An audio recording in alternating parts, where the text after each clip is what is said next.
cover-up in Oklahoma may be copied if copied in its entirety and without modification.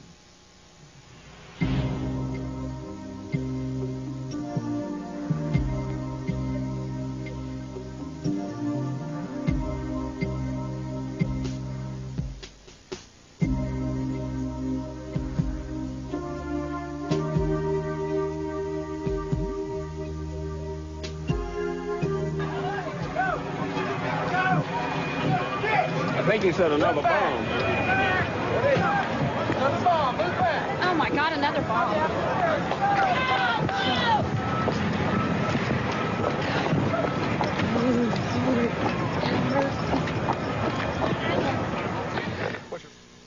Citizen Information Network has prepared this video in response to the growing awareness that the federal government and our established media have collaborated to deceive us about critical aspects of the Murrah building bombing. This low-budget, voluntary effort contains several segments with some overlap and some blurred video footage. Nevertheless, the presentation will help viewers decide what really occurred at the Murrah building, what was the broader meaning of that event and its aftermath, and what level of confidence we the people should have toward our public servants and our dominant news media. The first segment of this tape presents several clips of television news coverage that was broadcast immediately following the bombing. Most Americans are still unaware of the facts revealed by these early reports. We just saw, if you were watching there was a white pickup truck backing a trailer into the scene here. They're trying to move people out of the way so they can get it in. Appears to be the Oklahoma County Bomb Squad. It's their bomb disposal unit, essentially, is what it is, and it is what they would use to, if the report that we gave you just a few moments ago turns out to be correct, that they have found a second explosive device of some kind inside this building.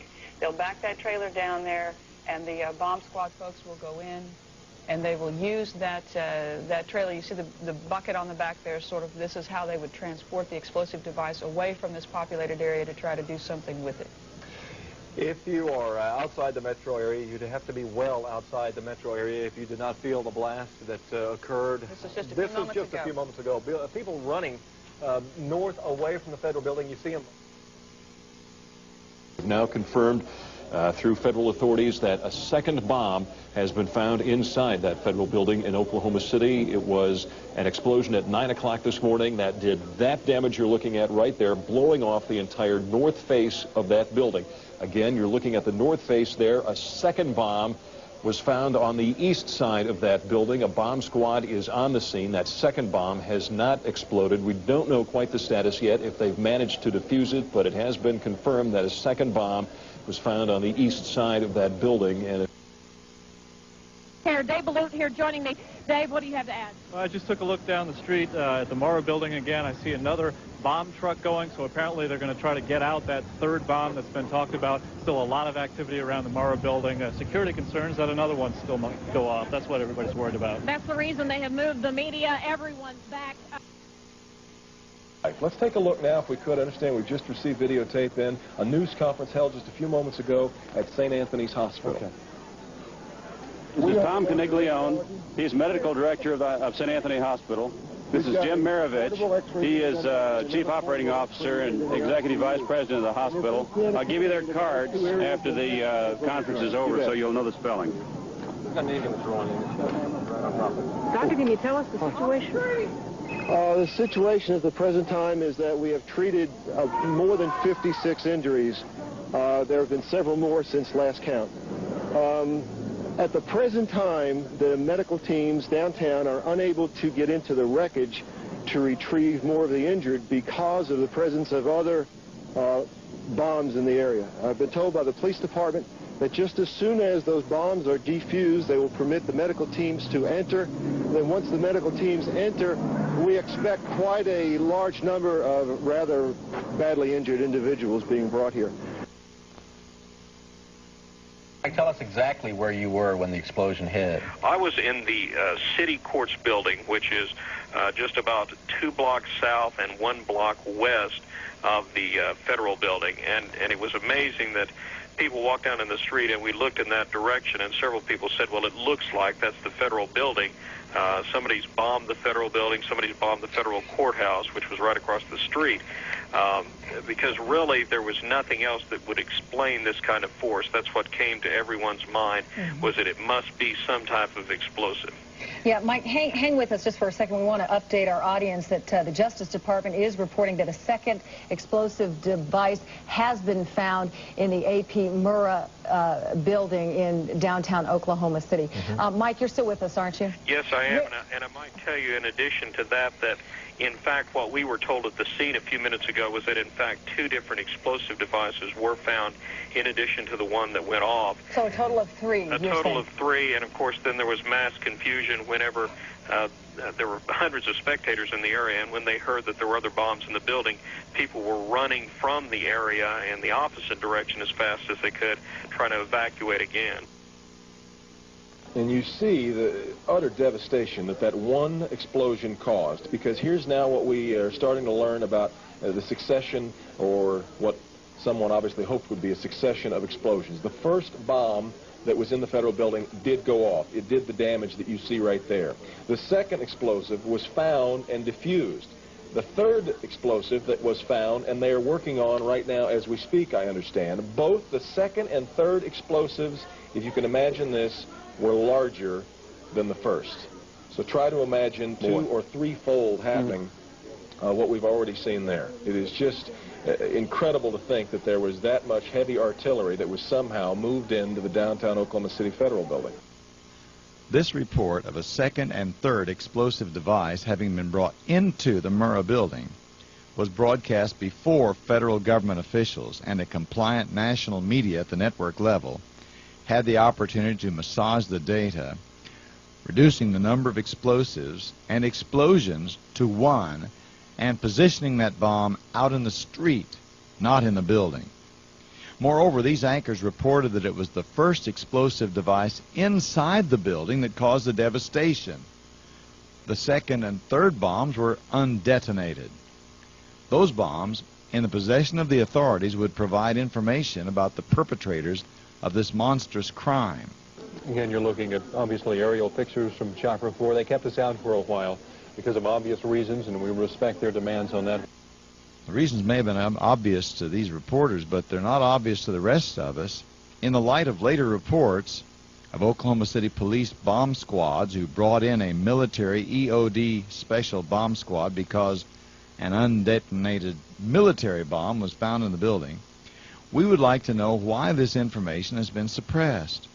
Were the media people who claim to be the eyes and ears of the people shut out while federal agents removed security cameras which had recorded all activity in front of the federal building?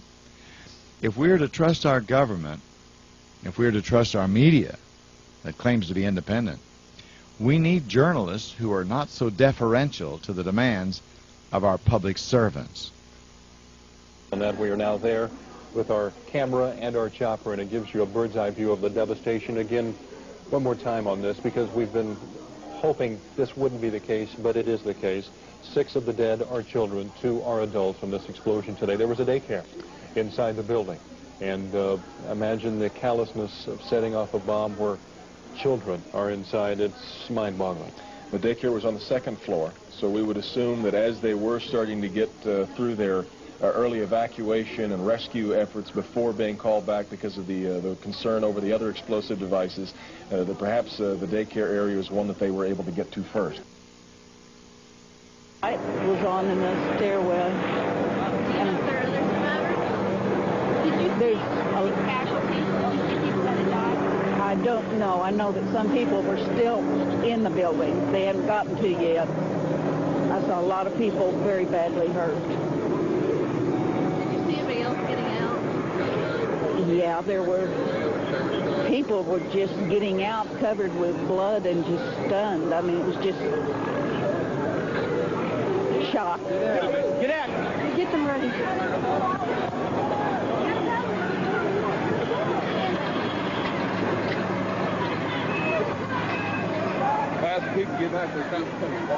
And this is the point now where the evacuations began again, and you can see everybody starting to leave downtown for fear that the exact same thing was about to happen again. Fortunately, it didn't, because the second device that they found, we understand, was even more powerful than the first. They then found a third device, and you can see the look on this woman's face at the fear that she might have to go through the same thing again. They then found a third device, which was also larger than the first.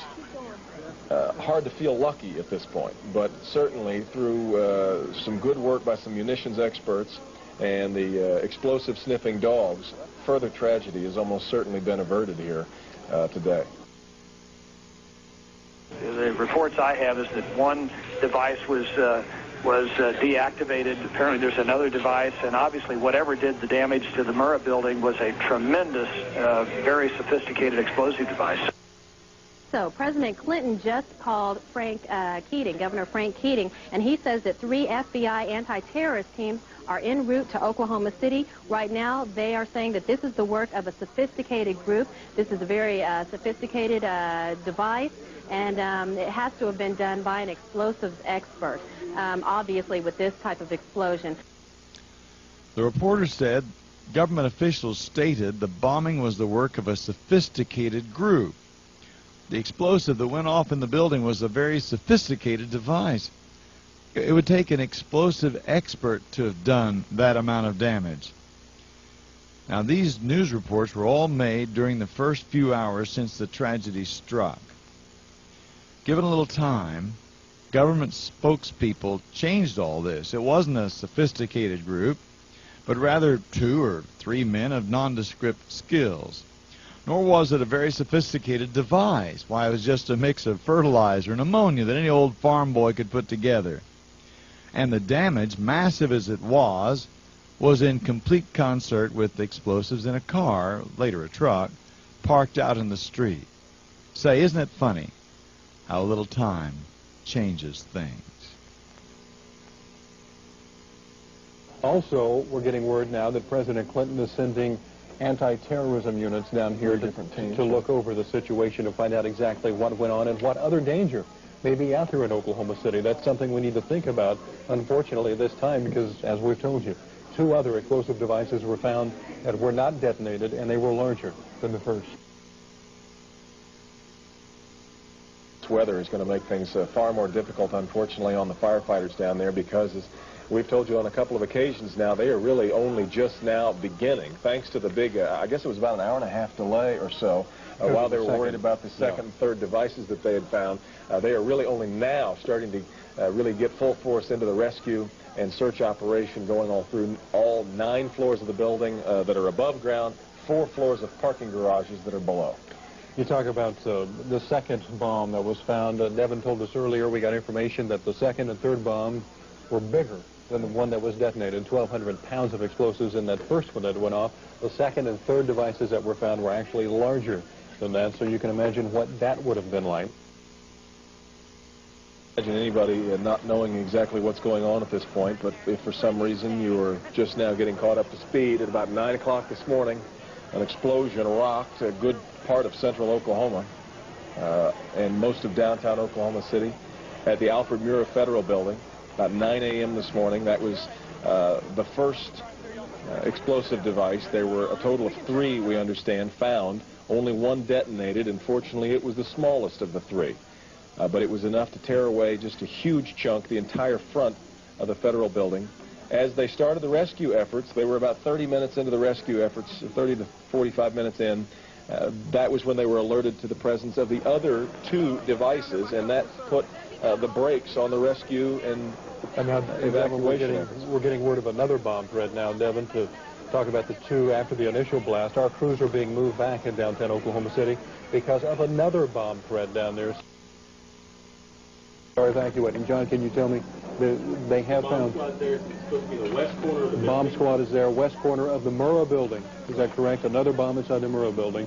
Supposedly there may be another device there. Maybe another device there, and they are evacuating the area. And we'll reiterate again what these later devices are doing to the rescue effort. Time is so valuable right now as they try to get to these people who perhaps somehow are still hanging on to life inside that building. And each delay, every time the firefighters and the rescuers are called back and brought back down off of their ladders and scaffoldings, just could be exacting a terrible, terrible toll on the people who are already inside. Yes, it is. And we talked earlier about the 2 undetonated bombs ever found that were bigger than the device that exploded. And if this other one that they're looking at now turns out to be something, it appears that it was meant for this building to come down, to be leveled, because of the amount of power that could have gone off. Only one explosion, it was obviously tragic enough, but there were more bombs set to go off, according to ATF officials. It's been about 5 hours now since that first explosion occurred, almost 5 hours exactly. You probably, if you were in bed at the time that it rattled you around, you looked at the alarm clock, you'll remember the time, and you will certainly now remember April 19th, 1995. But 5 hours since, and because of these renewed concerns about new devices, 5 hours in, they are still really not able to get the rescue effort into full swing. Been listening to Mike McCurry, President Clinton's spokesperson at the White House. Apparently at this point we know a little bit more than the White House does, because we have been able to confirm that it was a car explosion. That word coming to us from Mayor Ron Norick earlier. 1,200 pounds of explosives parked out in front of the federal building. And ATF has confirmed that as well. Devin, we're getting more word on that car bomb now. Let's read this straight from the wire. You talked about it a minute ago. The head of the Bureau of Alcohol, Tobacco, and Firearms now says it appears it was a car bomb with as much as 1,200 pounds of explosives packed inside. 1,200 pounds of explosives packed inside that car bomb in front of the federal building. We heard earlier off the wire that from the governor that some of the fatalities were outside and across the street from the building. Now it all makes sense because the bomb was parked outside in a car. We've now moved from 3 bombs inside the building to 1 bomb with as much as 1,200 pounds of explosive parked outside the building. The government official at the ATF will later change this to a Ryder truck in order to accommodate a larger supply of explosives than 1,200 pounds, because that small amount of charge could not do the vast damage done to the Murrah building.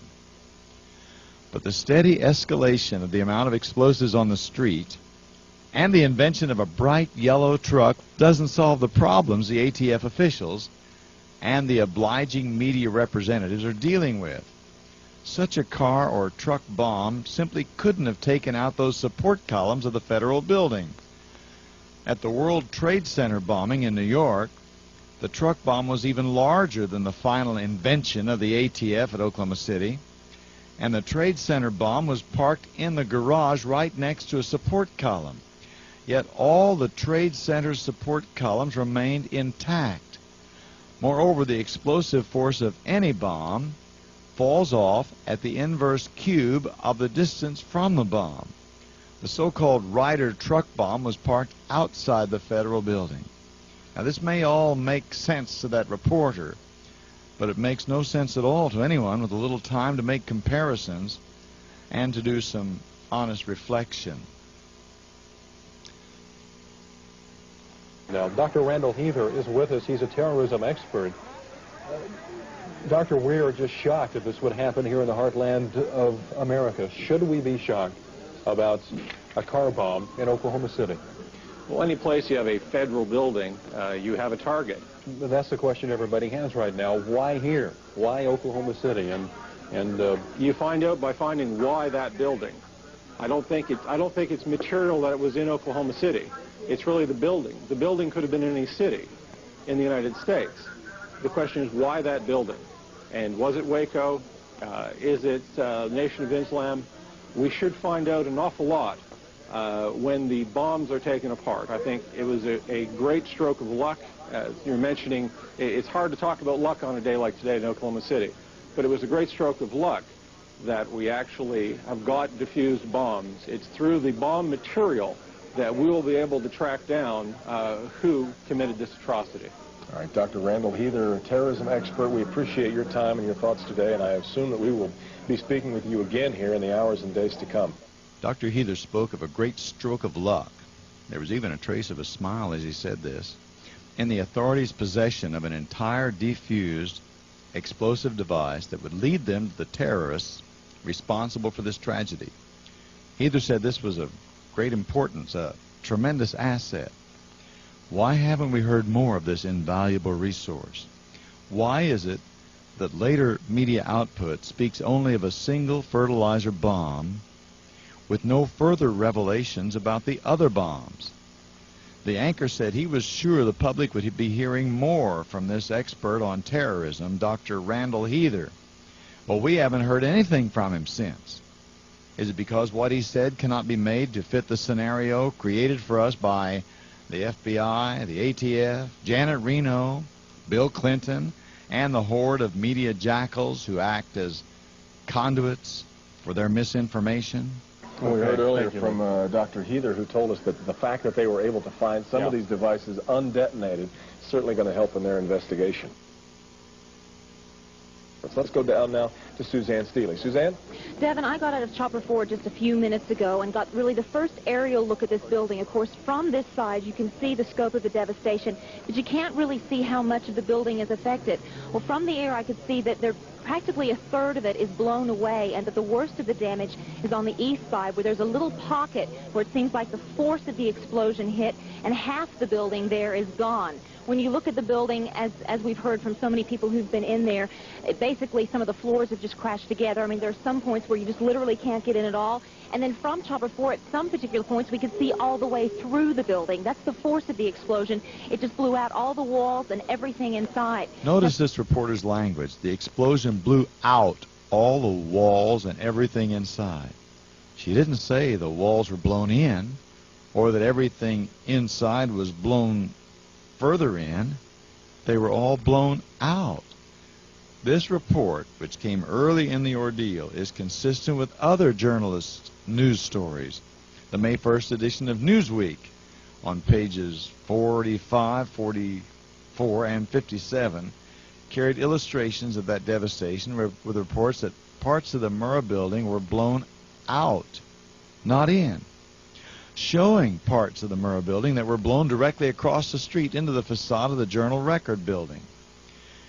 It's clearly a physical impossibility for a bomb in a car or truck to blow parts of the federal building out, making a path directly across the parking site of that car or truck and hitting the Journal-Record building. However, explosives inside the Murrah building would have created just such a pattern of destruction. Further corroboration of the inside nature of this terrorist work may be seen in the May 1st edition of Time magazine, which details the experience of Candy Avey, who had just parked her car outside the building and was headed for the Social Security office when she was blown back, wrapped around the parking meter. Her face hit the car. Now, she was blown back, away from the building, rather than toward it, as would have been the case had the explosion come from the street in front of the building. Note these large pieces of debris that were thrown all the way across the street from the Murrah building.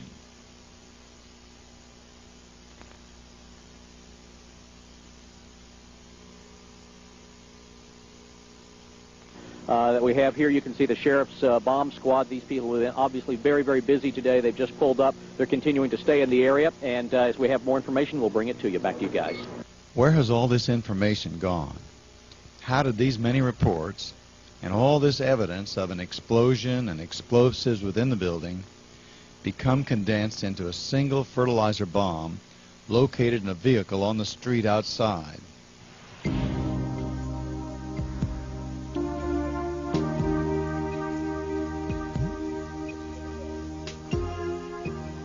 The next segment of this tape was extracted from an Austin, Texas public access cable TV interview with the premier explosive expert, General Benton K. Parton.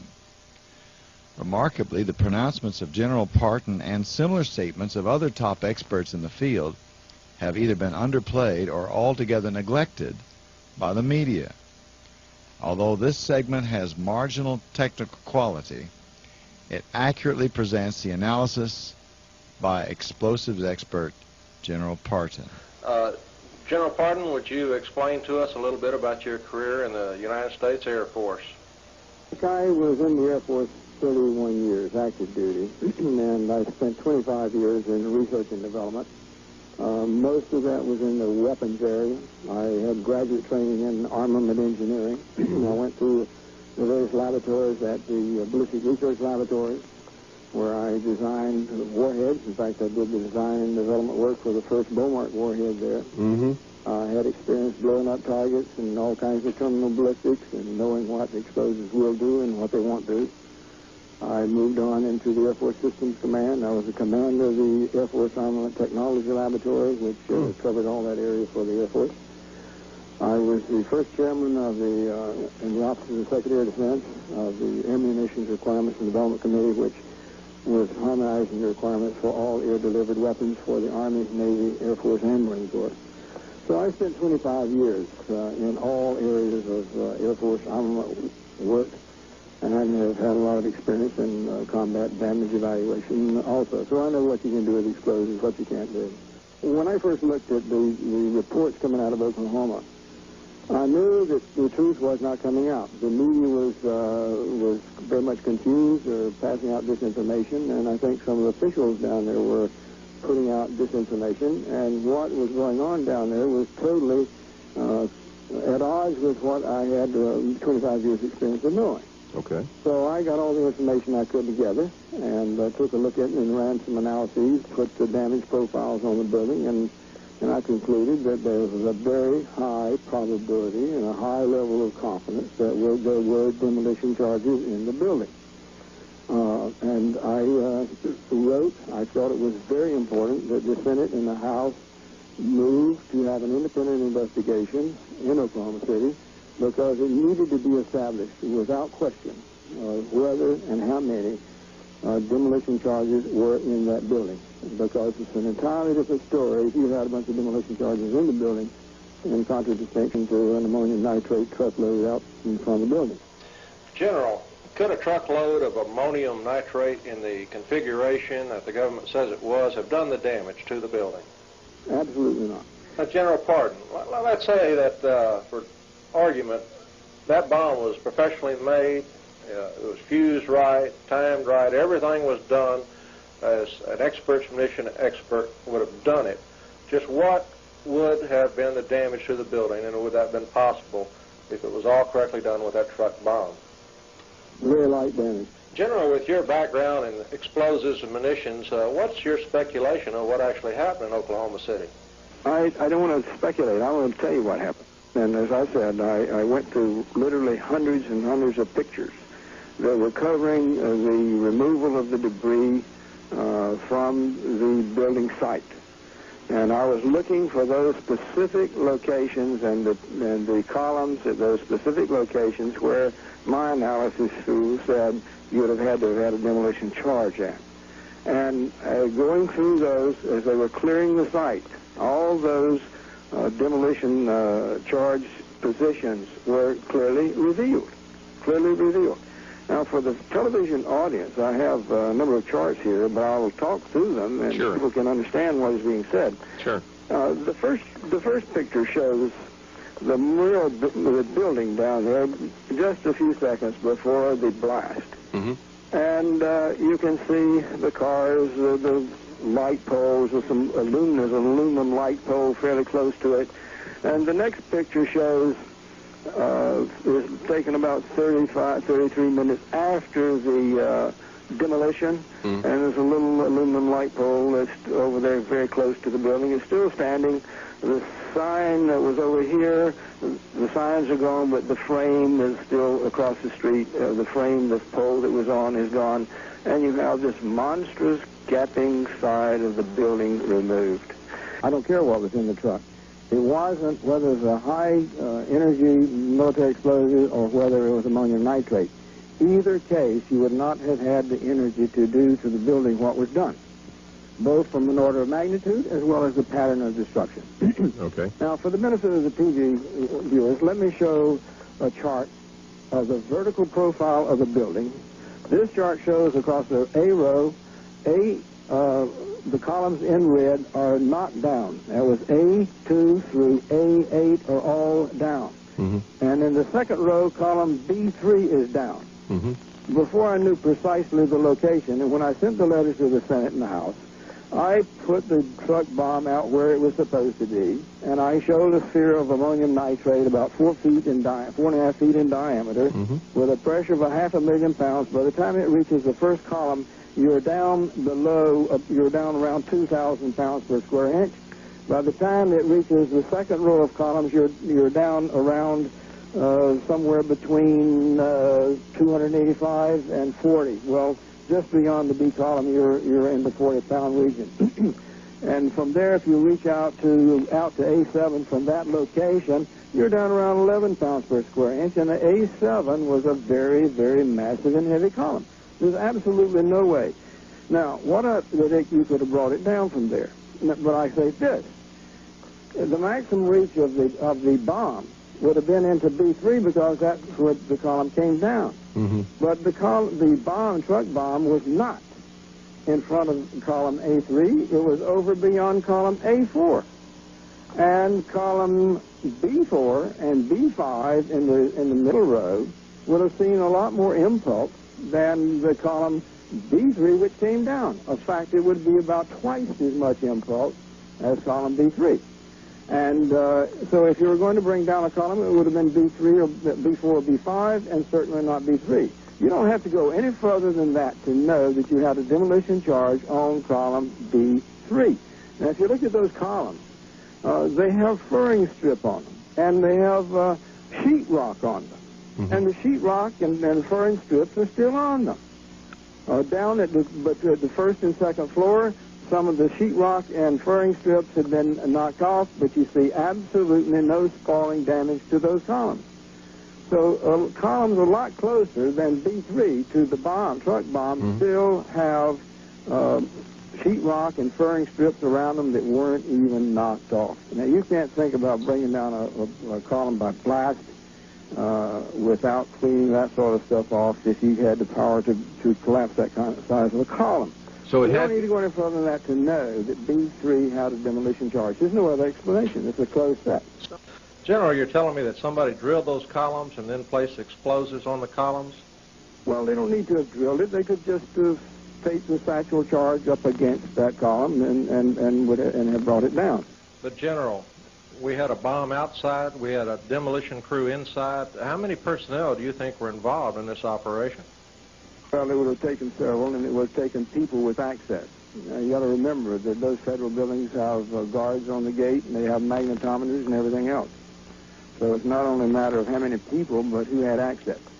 That's the problem. General, is there anything we haven't discussed or have overlooked here? I wanted to point out, I say there were 4 demolition charges inside the building. Okay. And I pointed out that there was one at the junction of the header with the column A7. There was also one at the junction of column A3 and A5 and at B3. Now, for the television audience, I have a chart that shows uncovered the evidence. Right here, you can see the area has been cleaned out around column B3, and it was destroyed by demolition charge, appears to be a charge destroyed by demolition charge, at the 3rd floor level. You can see the rebar sticking up above what remains of the concrete column. There's no other extensive damage around on the column. It's just where the detonation wave pressure ran out, and the granular destruction of that column petered out, but you still have the rebar still sticking up. Now, at the header, that's been uncovered, it went across, that's about a 3-foot by 5-foot, or a little less than that. And you can see column A3 standing up. There is no spallation on it. You can see the rebar sticking out of the top. You can see the Art Deco rings around the column. And that was the demolition charge at A3, peeled out the concrete from the rebar down just a little below that header.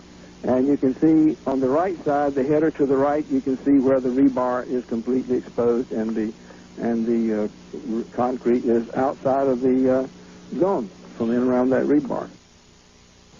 General Pardon, can you give us your conclusion to these matters? My conclusion is that there had to have been those 3 demolition charges in the building at A3, A5, and A7. Okay. And at column B3. Okay. Now, when I wrote the letter to the House, I said it was perfectly possible for that to have been done because those columns were available to people from the street. And I expected when I looked at it, if it had been some outside job, the demolition charges would have been at the base of B3, B5, and B7. But they weren't. They were up at the third floor level, which says those charges were on the third floor. And you look at the end of the column there, look at the end of the beam over at column A7, and you can see at the top of that column you had more destruction than you did at the bottom. In other words, the demolition charge was on top of the column at that juncture, inside of the building and not outside of the building. Why were they in such a hurry to bring the building down? Well, I can say that we don't know who did the damage down there, but I know who's covering it up. They not only brought the building down, they cleared out the site, they covered the site with dirt, they carted the 200 tons of building over to a site, and I was under the impression it was a raid out for further possible inspection, but we went over to that site, and there were guards at the gate. You were not permitted to enter, and we were told by the people at the site that all the material was buried. They dug holes and buried it. So the conclusions of your investigation is that there's another classic cover-up going on. Obviously. It's a classic cover-up. A classic cover-up. So if you weren't under that desk, you wouldn't have made it. Well, my floor was okay, and the ceiling had come down, but there was still concrete above, so it was just a corner of the office that was left that we were in. Everybody else that we worked with is gone. Are you okay? Just the corner of your office was okay, and the rest of the floor was completely splattened? And we go over the edge and look, and you can see the sky and as far down as you can look, and just a hole. And which floor were you on? Fifth. On fifth? Fifth floor. Please listen very closely to this momentous account given when events were still vivid in the mind of this survivor. Note that the building was already going down before any bomb outside had been detonated. Indeed, a street bomb would first blow in the Murrah building's window glass, but this survivor's account has the building quaking several seconds before the glass was blown in. So just the one corner of the fifth floor wasn't completely flattened? From the east, I don't know what the west end of the building looks like.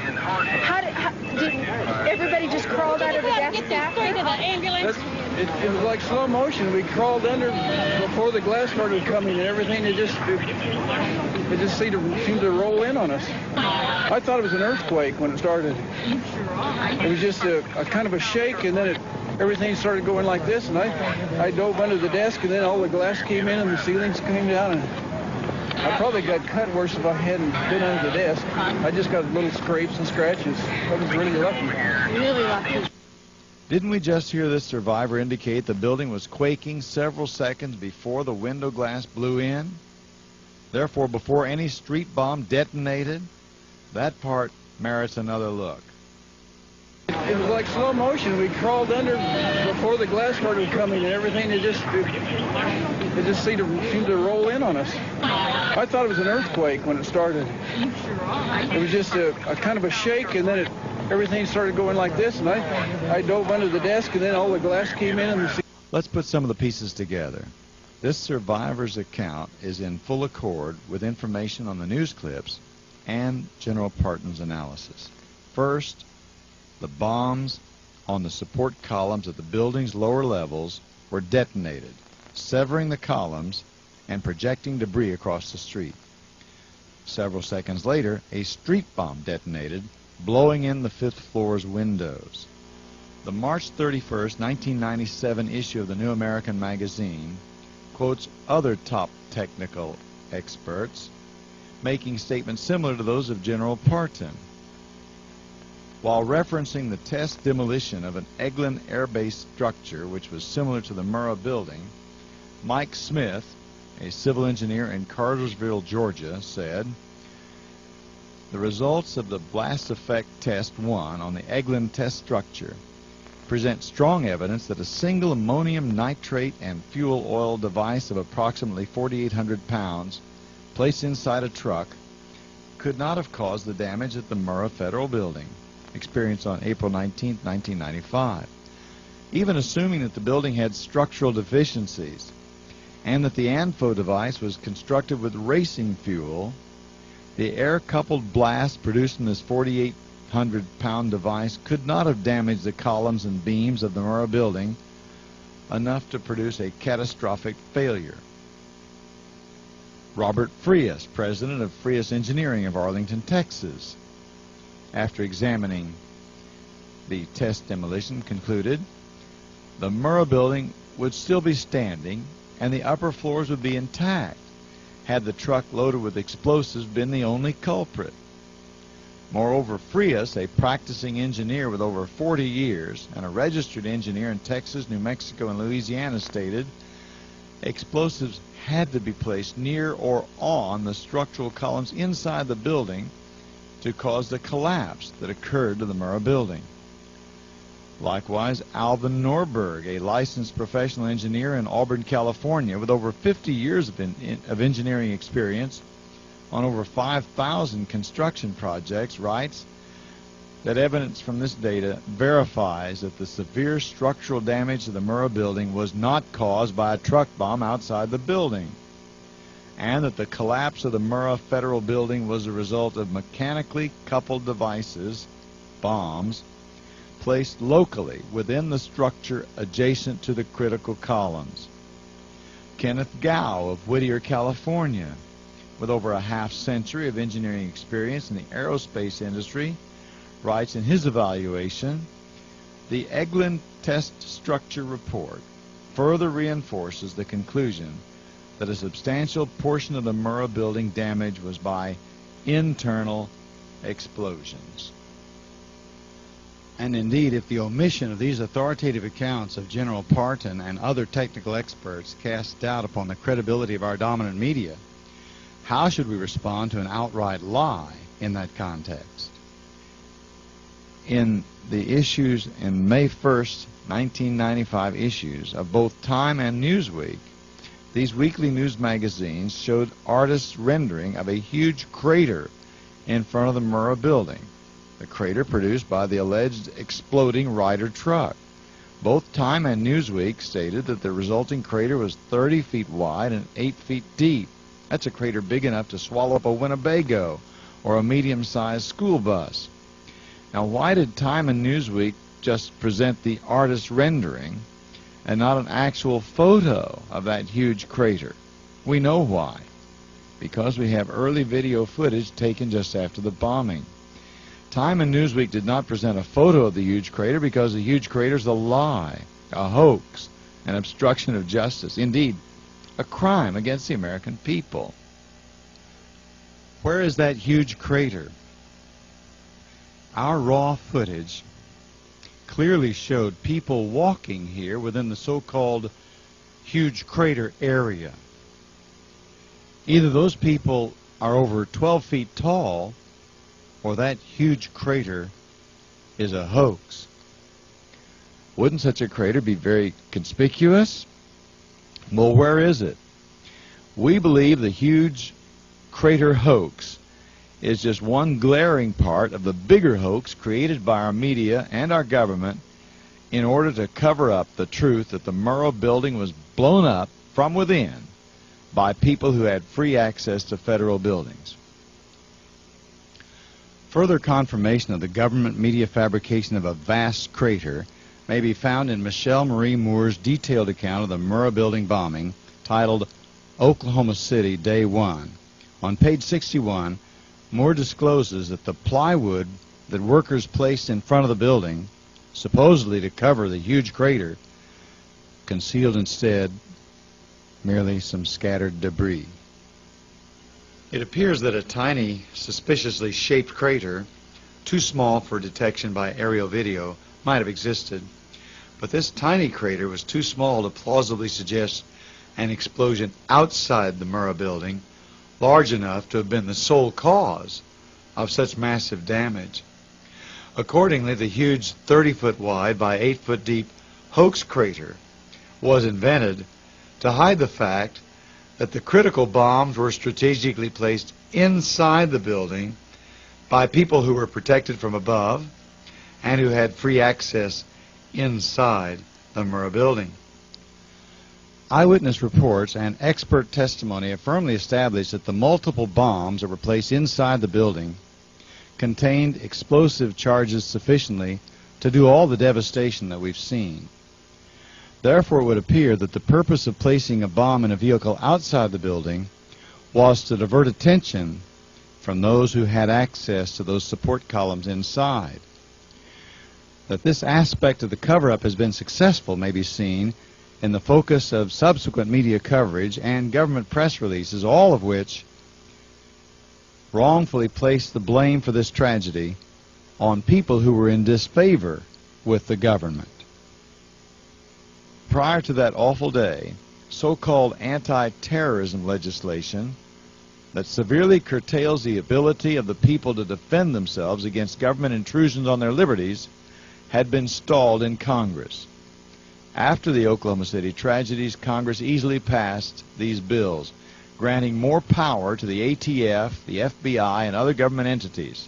It's more than curious that personnel from those agencies, said to be the target of the April 19th bombing, were conveniently absent from their Murrah building offices that day. Could it be that the Murrah bombing atrocity was ordered by highly placed people in government in order to gain vast anti-terrorism powers? In such a case, the greater the atrocity, the greater the likelihood that they could achieve this increase in their power.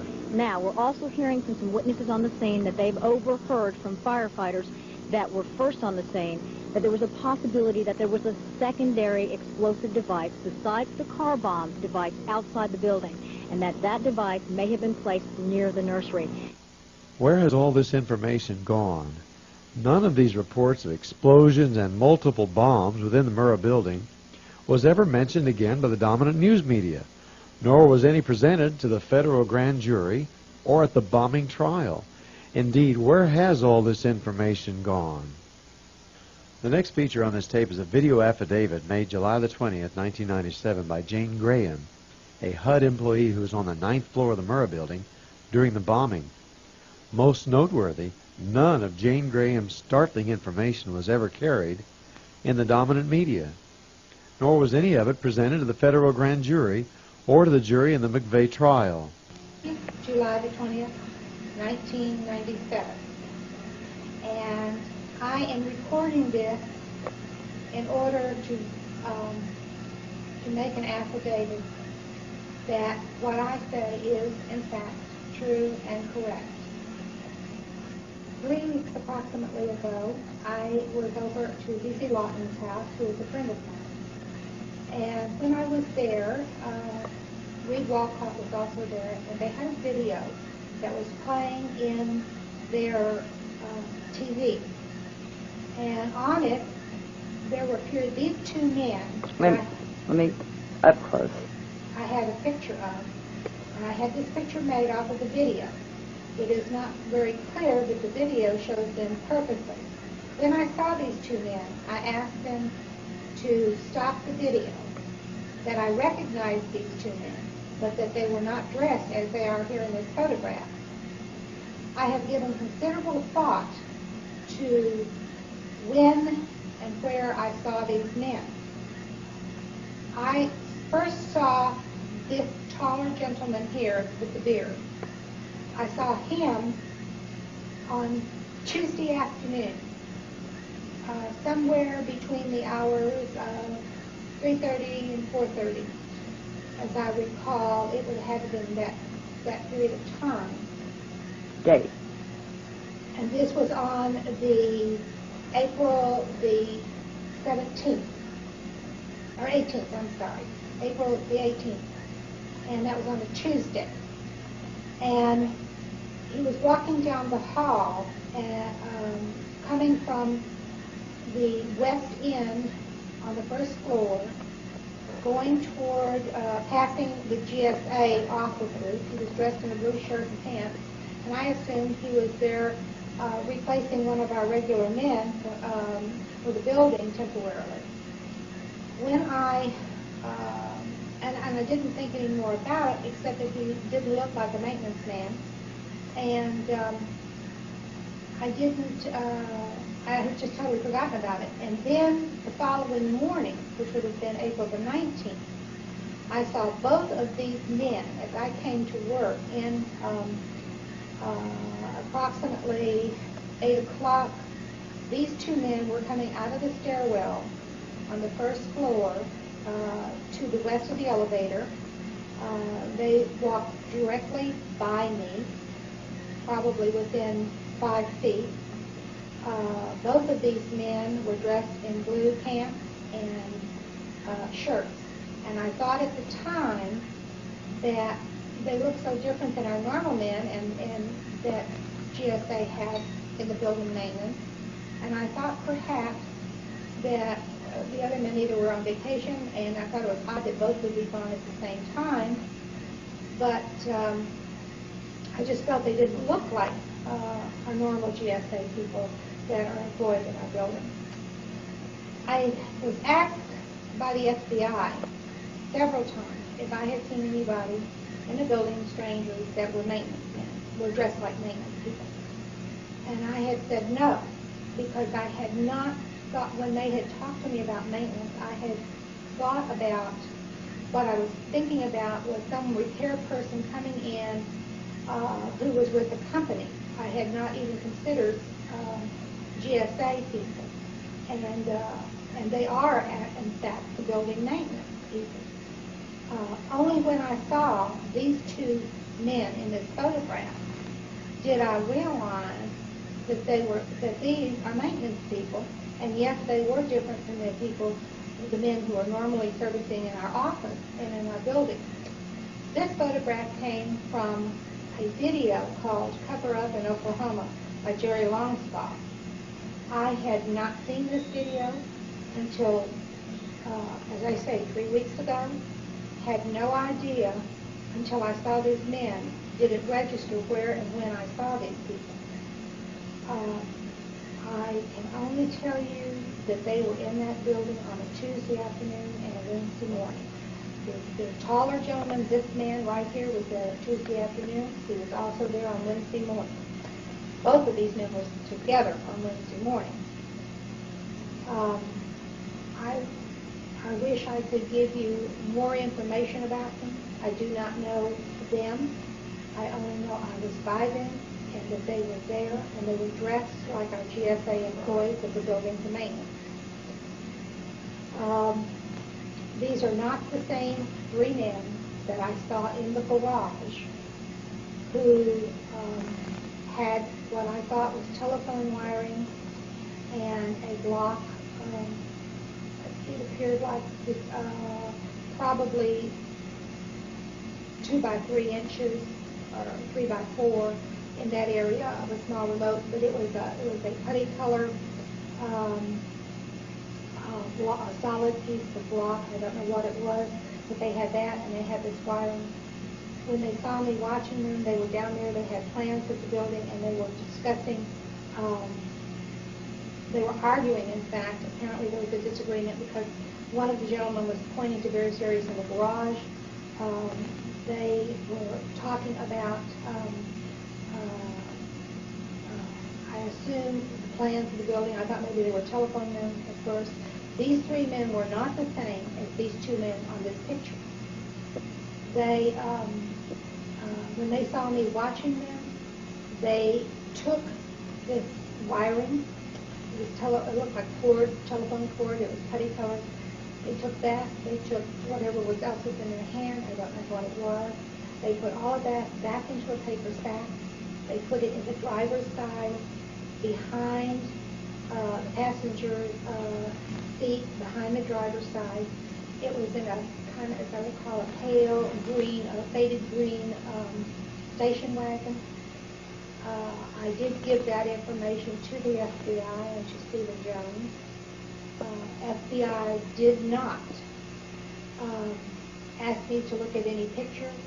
They only wanted to know if I could positively identify McVeigh or Nichols, and I said it was neither of those two gentlemen.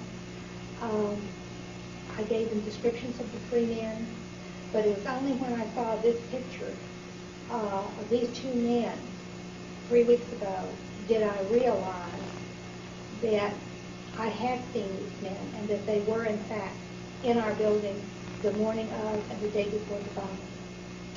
And that is my testimony. My name is Jane C. Graham. I am an employee of the Department of Housing and Urban Development. I am a facilities management specialist. At the time of the bombing, I was a multifamily asset manager. My offices were on the 7th floor.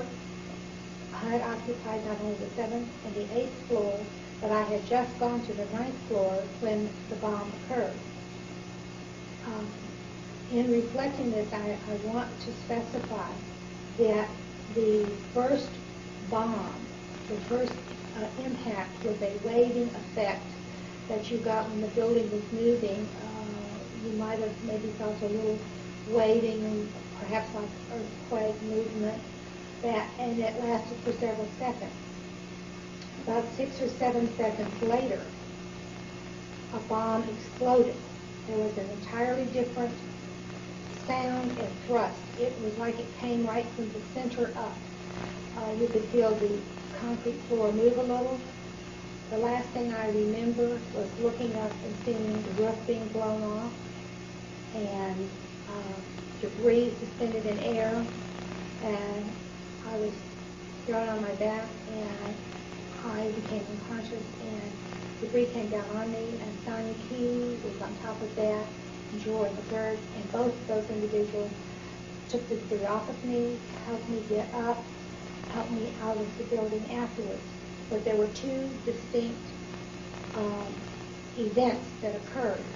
The second blast was not only very, very loud, it was also very powerful. And as I said, it felt like it was just coming straight up from the center of the building, straight on up and out.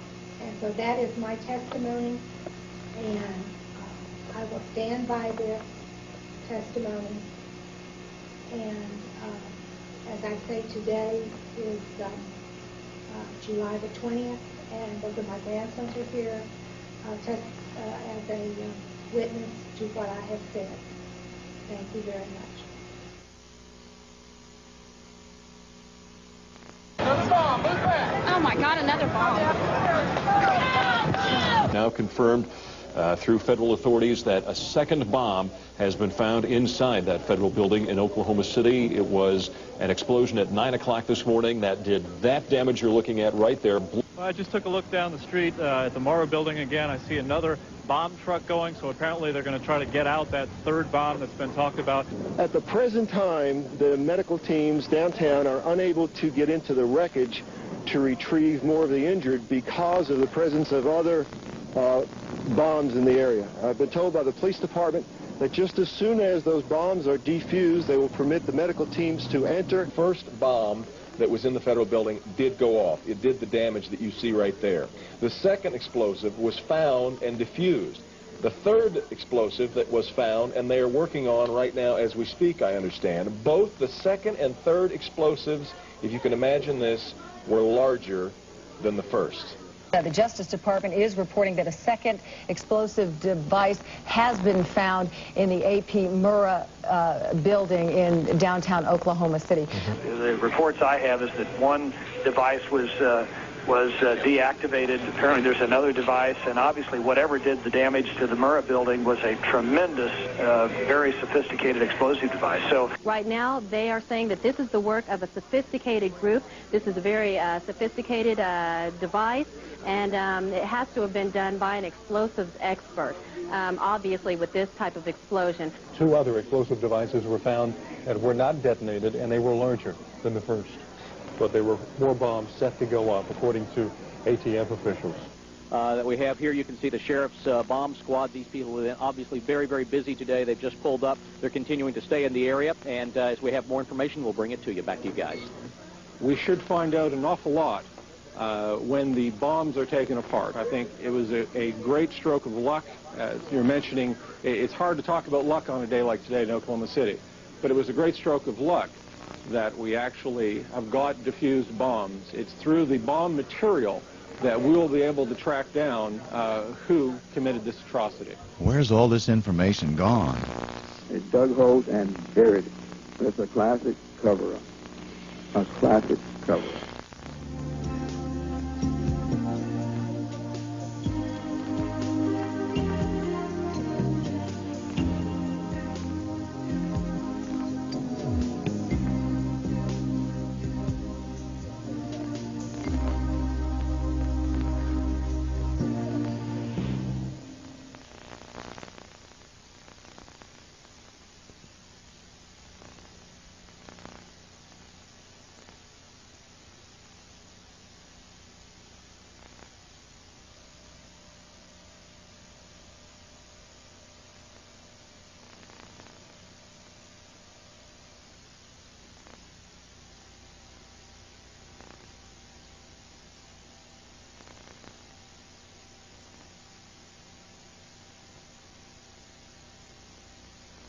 Good morning. My name is Jane C. Graham. I am an employee of the Department of Housing and Urban Development. I went to work when we moved from Boston to Oklahoma City in 1985, and I was at the time of the bombing of the Murrah building. I was a multifamily asset manager. I'm also president of the American Federation of Government Employees, Local 3138. I have been president for 6 years. I have been vice president prior to that for 4 years. And I have been employed by the department for 12 years as of October the 15th, or the 16th. And that gives you a little background of my job. I am currently a facilities management specialist in the Office of Public Housing. Between 3 and 4 months ago, I was at a friend's home, and at that time, I happened to see they were showing a film, and on that film, I happened to see a picture of these two gentlemen. And I asked them to stop the video immediately. And I said, I recognize these two men, but they were not dressed like they are here in this video. They were dressed in blue shirts and pants like our GSA maintenance people. And I would like to begin at the beginning and bring you up to this point now in this story. And the reason I am doing this is as an affidavit to tell you that what I saw is the truth.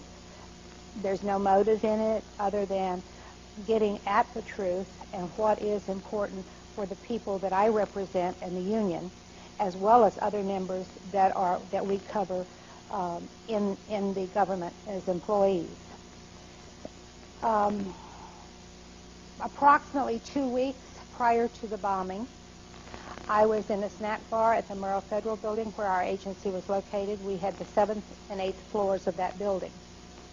At that time, it was in the morning, and most of the people would go down, have coffee, and visit and talk. Everybody was so friendly in that office building, in the government building. And one of the women who was there and had mentioned that she had been talking that morning to a lady friend of hers who worked at the FBI, and that they had been notified, she said, that there was going to be a bomb in the Oklahoma City on a federal building. And at that time, I was very concerned, and I came home and told my husband about it because the FBI was located at 50 Penn, and they have a lot of stores and department stores and boutiques, and it's a very tall building, all glass, and I was concerned because my granddaughter's mother worked in that building. And I said, surely they would not bomb a building where so many citizens and general public are, and I let it drop at that. And I'm sorry I didn't pay more attention now at the time to who the lady was, because I was just over listening to the conversation. And then the Friday prior to the bombing, I drove to work, and I parked on one level below the street level.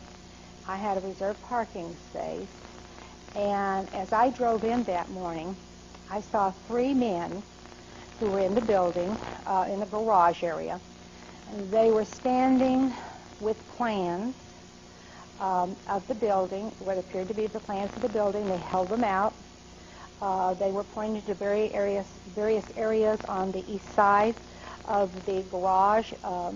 There was some discussion and obviously a little disagreement between the tallest and the youngest of the 3 men. I watched them as they were having a discussion. The tallest young man went over to the north wall. He had a cigarette, came back, didn't smoke it very long, and then took up again with their conversation. The tallest younger man was very dark, had very dark hair. It appeared almost black. It was to his collar, flipped up in the back. He had a black shirt on, Western shirt, a Western hat. Had a thick black mustache, very, very dark eyes. What I call almost black. They were so dark. The other 2 gentlemen, he was maybe, I would say 6'2", had cowboy boots on, black cowboy boots on. The other 2 gentlemen were about 5'8", light brown hair. The one I did not get a good look at, but the gentleman who appeared to be in charge, that man had light brown hair, light eyes, had done quite a bit of either bodybuilding or weightlifting. His arms were very, very muscular. He appeared, if you were looking at him, I was asked by the FBI, what occupation would I have said just looking at him, and I said an engineer was the first thing that would come to my mind. The second gentleman had a paper sack. When I first saw them, what called my attention to him and these men were the fact that they were standing in the middle of the garage area. They were standing behind a light green faded station wagon. They had the plans, which were extended, and I could see that. The one man in the middle had what appeared to be what I thought was telephone wire. He had, it was a putty color, and at first I thought, well, maybe they are telephone repairmen because we've been having problems periodically with the telephone company. And then I reasoned to myself that they couldn't be telephone men because normally they're out in the hallways, and that we have closets where all that equipment is and so forth. So I dismissed that, and then I thought, well, since they had plans, I thought, well, maybe they were the gas company because we had problems periodically with gas in that garage area. And I was just curious more than anything. And but when I saw this middle gentleman who had as I said, he had this what appeared to be looked like putty-colored telephone wire, and it was on a small spool. And he had a piece in his hand, and I would have said it might have been 6 inches long, in that neighborhood. He also had something that was a block, a putty-colored solid substance, which was a block shape. And it might have been, I would say, maybe 2.5 inches long, about like this. And I don't know what it was, but as they saw me watching them, specifically the man who appeared to be in charge, he said something to the other gentleman. They took what they had, put it back in the paper sack. He went to the car, went to the station wagon, behind the driver's seat, the passenger's side.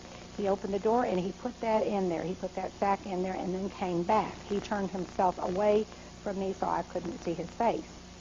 That did make me suspicious because I thought, well, at that point they started watching me. And I had intended to go to GSA about it. And this was approximately 8 o'clock in the morning. And I thought, well, no, I'll stop at some point during the day and ask them who the men were in the building. I didn't do that because I just got busy and I let it go. But there were other people, one lady in my agency who also saw these same gentlemen, as well as another person who does not work for the government, who had dropped off her children at the daycare. So that can be verified. I did proceed to call the FBI and give them this information. Initially, when I called after the bombing, I was thinking in my mind it was a Wednesday, and then I said, no, I went home and I asked my husband, I said, would you please look at our records? Did I have the car Wednesday or was it Friday morning? And he had looked because he had some appointments, and it actually was Friday that I had the car. So I wanted to be very specific and make it very accurate. At that point, I wrote the FBI, told them this. I also sent a copy of this same letter to Stephen Jones because I felt both sides should have the same information. I had called, when I initially had called the FBI on this, and I spoke to an agent, Schwecky was his name. I told him what I had seen, and he asked me if I could identify McVeigh or Nichols, and I said it was neither of those parties.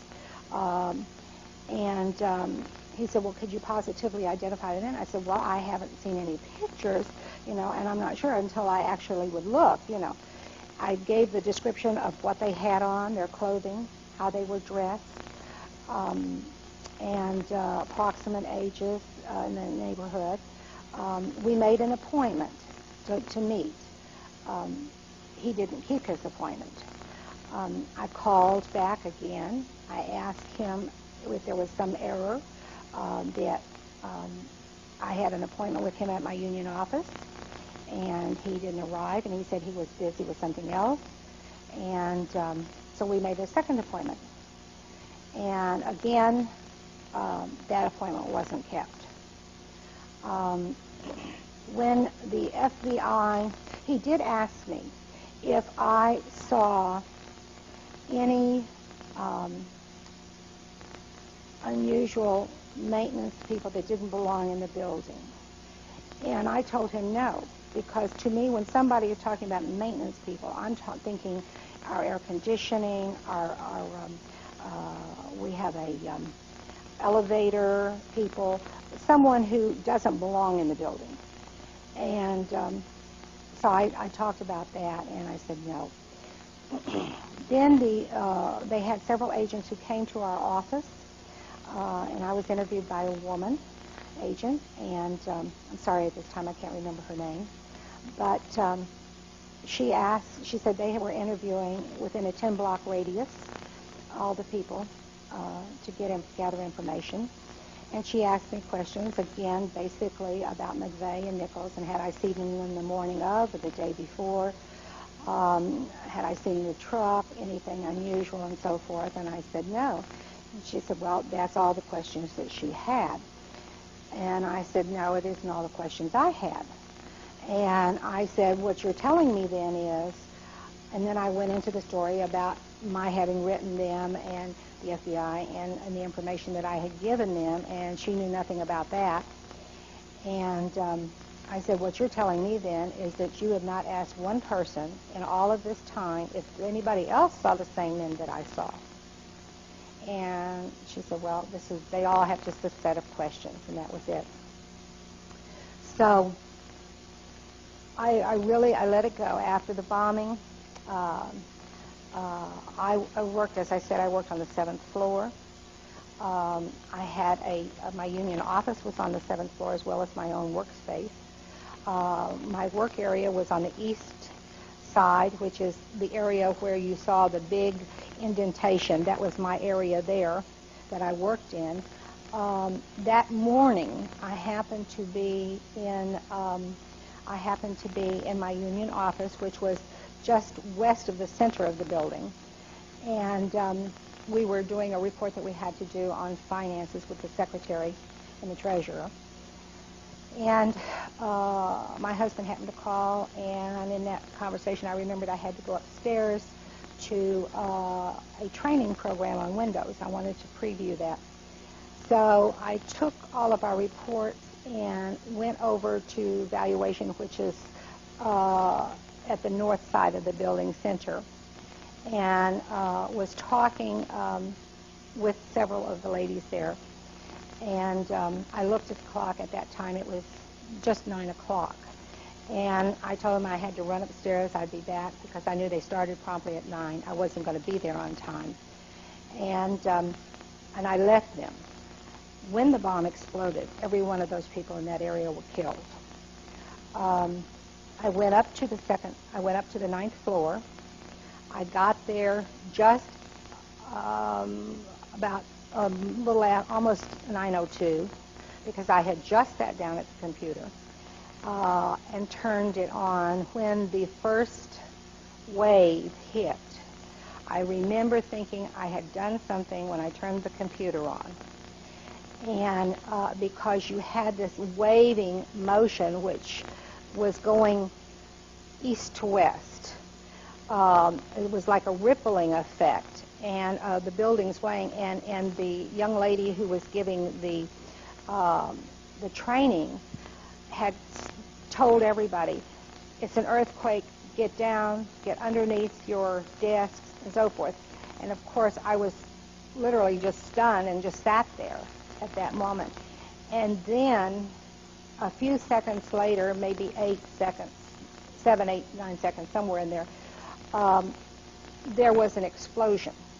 And that was an entirely different feeling, because in the explosion, it felt like the thrust of it came from the center of the building up. And you could feel like the concrete floor just raising some, even on the 9th floor. And the last thing I remember was looking up at the sky and the roof suspended in air, and just all kinds of things just hanging there for a second. And I don't remember anything after that. Apparently, I was thrown on my back and I was unconscious because 2 of my co-workers, Joy McGirt and Sonia Key, Sonia was thrown on top of the debris, which was on top of me, which came down on top of me, and she was on top of that. And she removed all of that.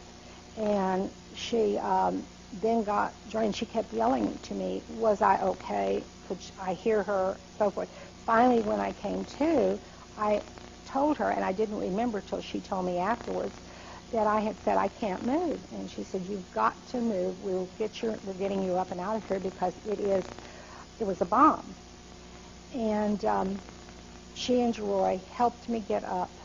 And at that point, there was so much black smoke, you could hardly see anything in front of you. And I had wanted to turn to the right, which was north.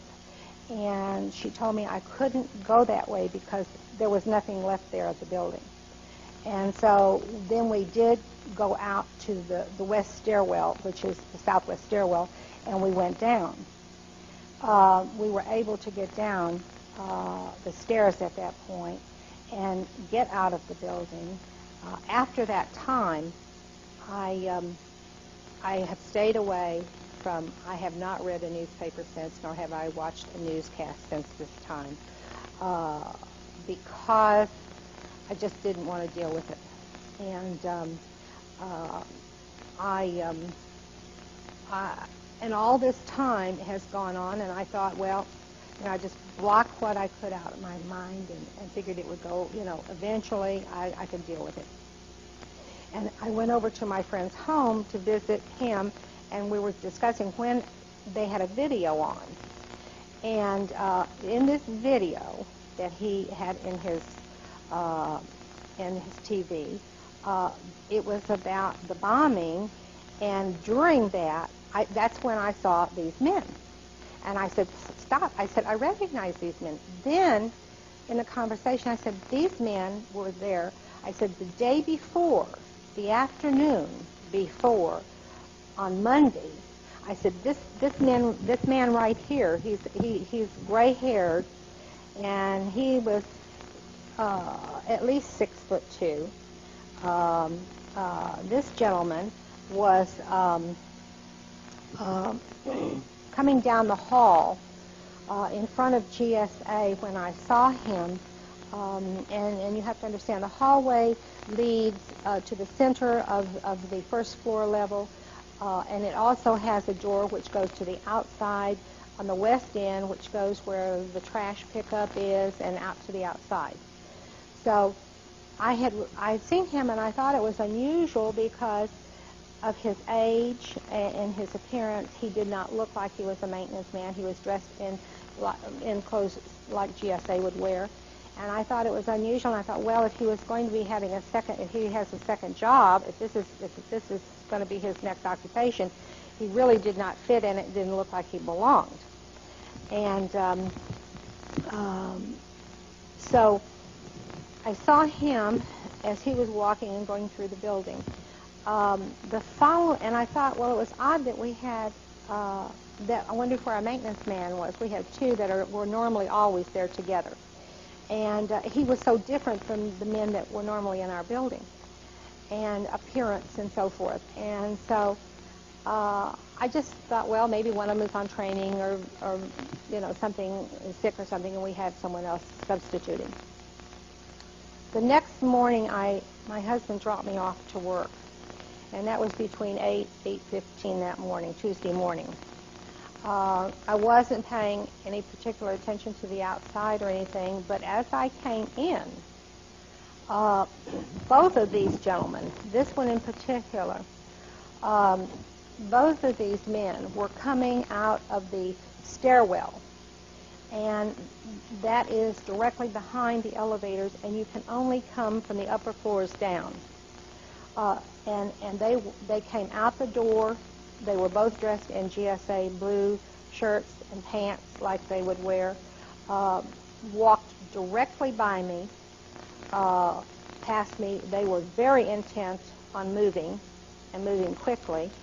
And I really looked at them very hard because they neither one appeared like they belonged there, and I thought it was very unusual that I would have that there would be two men in the building who would be taking the place of our normal GSA men.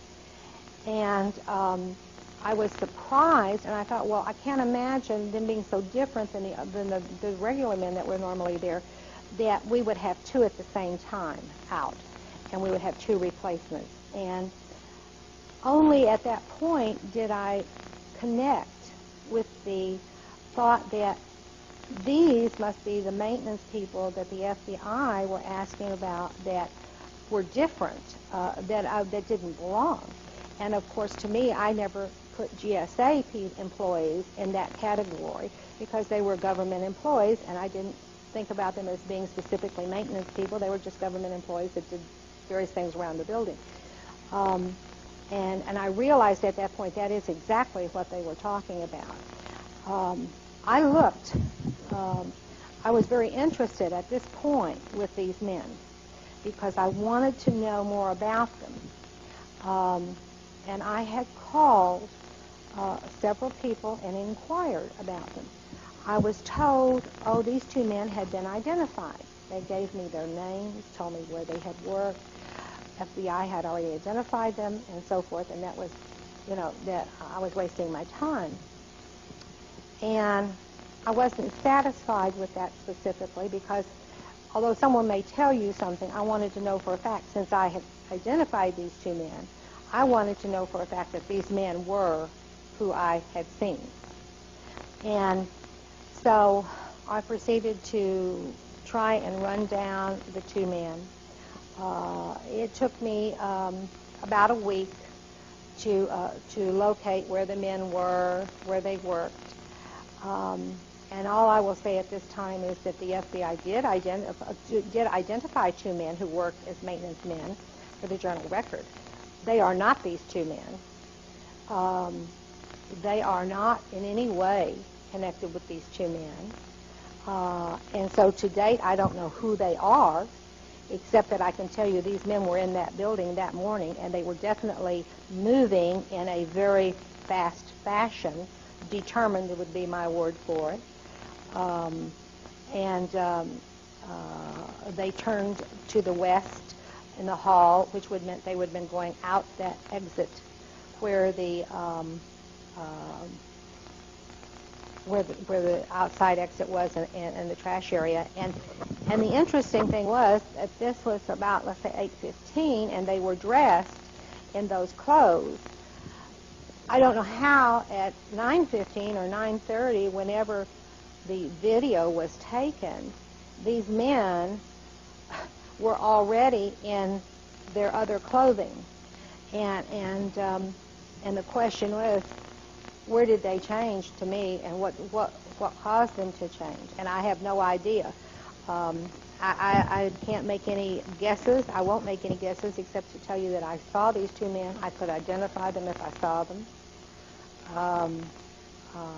And I don't have a problem with that. And I am hopeful that there are some other people in our office who have also seen these same men, and or at least in that building will see these men and come forward as well at that time. So that's my testimony. To the best of my knowledge, I have tried to be as accurate as possible, and I would hope that these men would be brought to justice.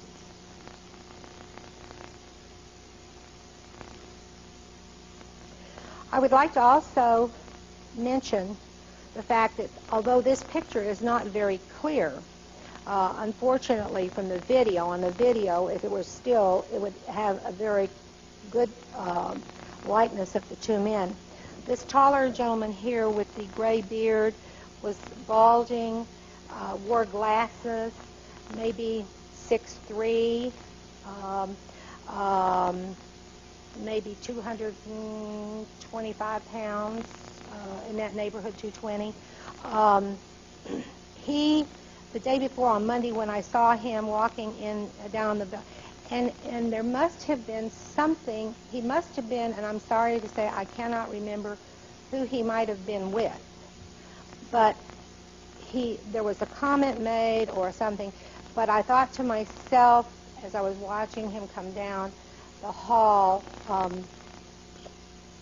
he didn't really know what he was doing, and that gave me the impression that he was new, and I was thinking if he has a new career, that this man, it's a little late in life to start another career. And that was the impression I got. So he must have asked a question, how does something operate or whatever, because that led me to that assumption that this man is brand new at whatever he's doing. The morning of the bombing, when I saw these two men, this gentleman here, the youngest man, he has, you can't see very well, he had light brown hair. It was curly, kind of curly, down shoulder length, rather very, very hard-looking young man. Extremely hard-looking, very determined, would not be the kind of man that you would want to be around, I'm afraid. He was very tough-looking. His skin was very, very bad, was scarred. Obviously, it had a very bad complexion, but it also was scarred. And so I had noticed that immediately about him. He just looked mean. And the two of them, as they were walking out that door, they looked like they had a purpose, a place to go, and they were moving. When they walked right by me, I mean, they were in a hurry. I would also like to address just a little bit further the bomb, which I talked about.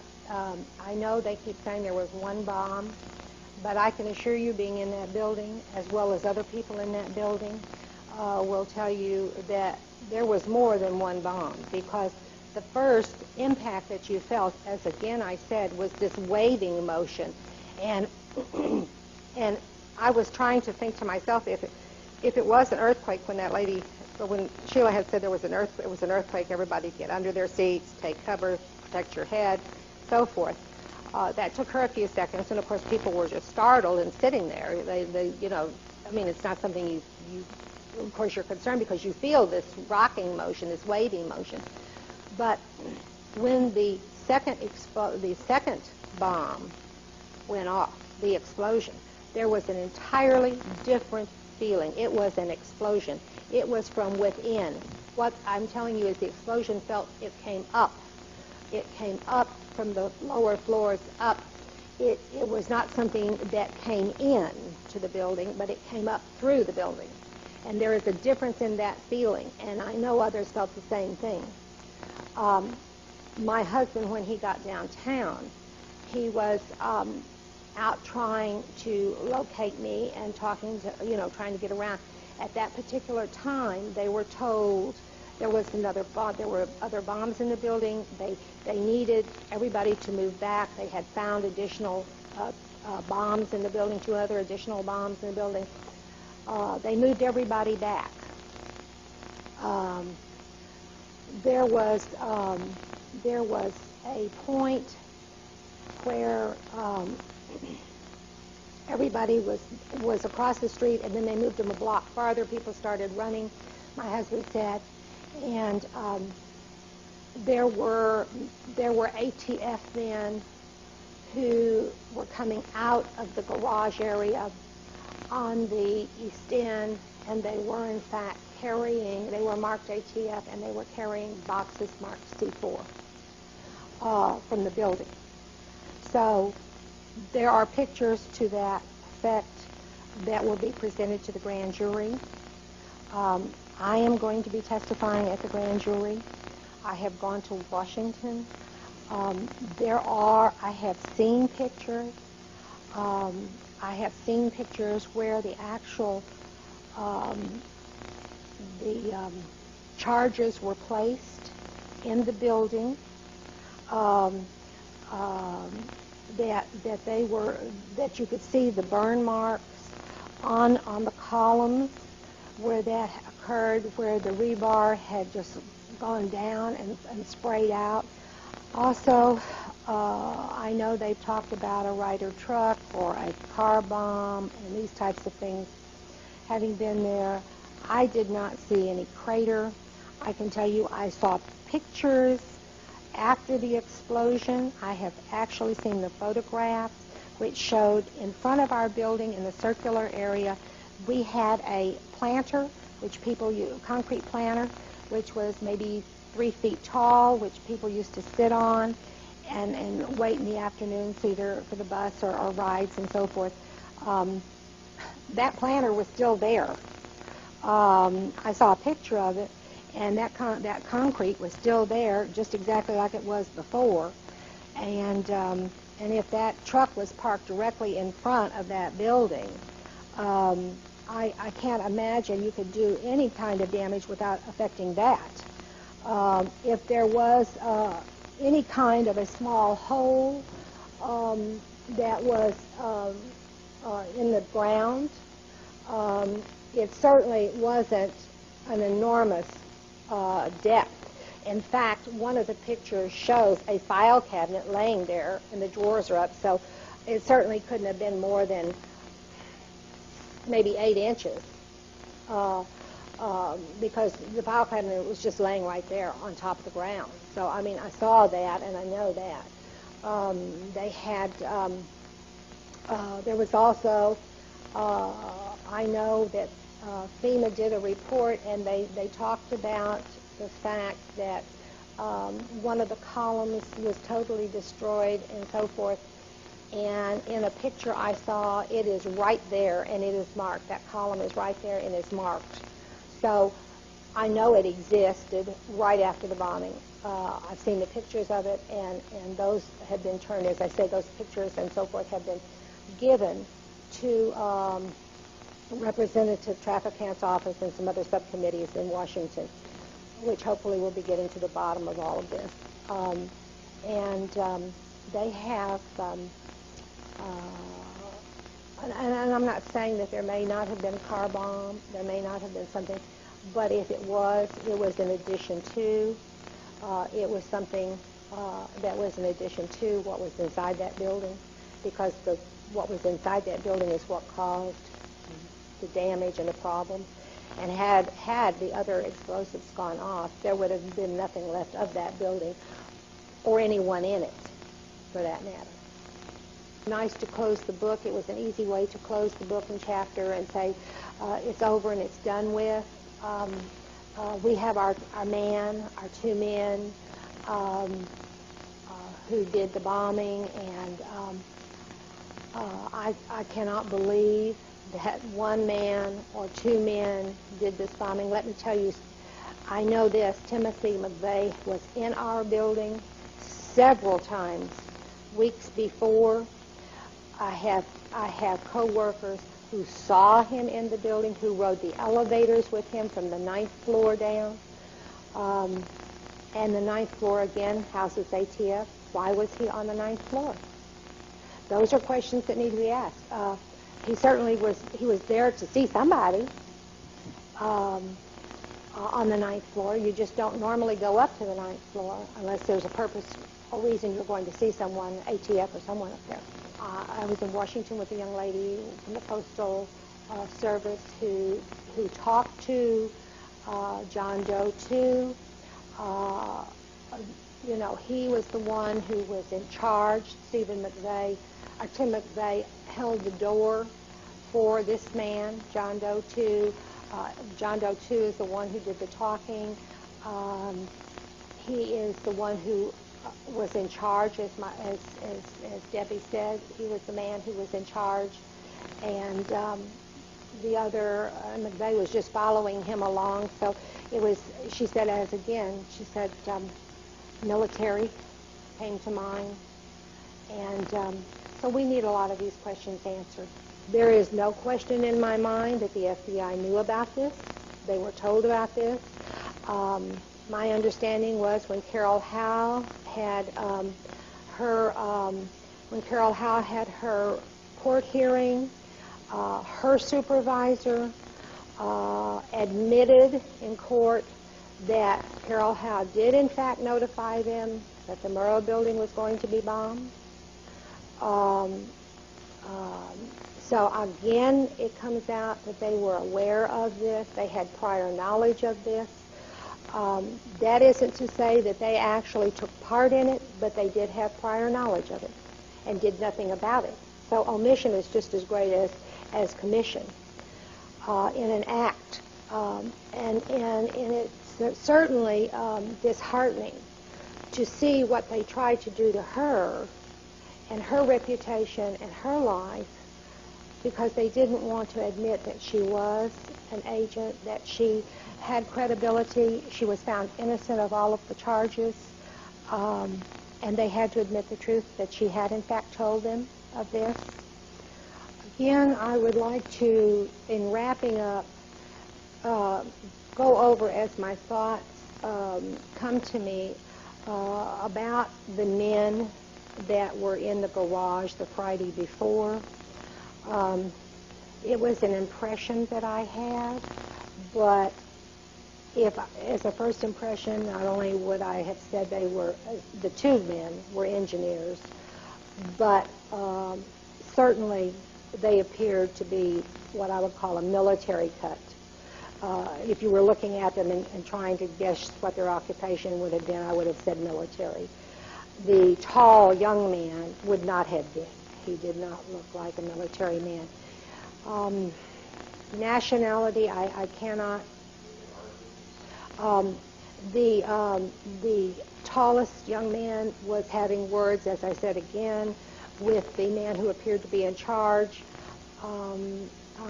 He appeared to have the authority. He was the man with the plans and directing the other two, definitely directing the other two in what he wanted done, and pointing to the areas on the east side of the building.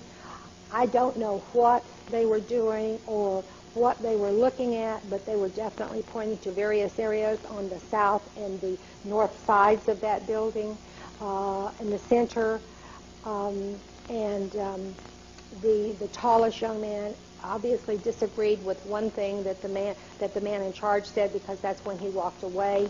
I guess to let his temper cool down, and afterwards came back. It struck me as odd that when they were parked in a reserved spot, which they weren't at the least bit concerned about being seen. They weren't. They didn't appear afraid.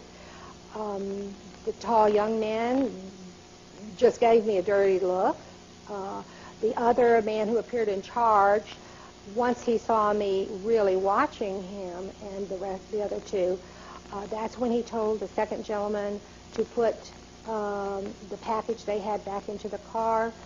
And he watched me all the way till I entered into the building to go upstairs.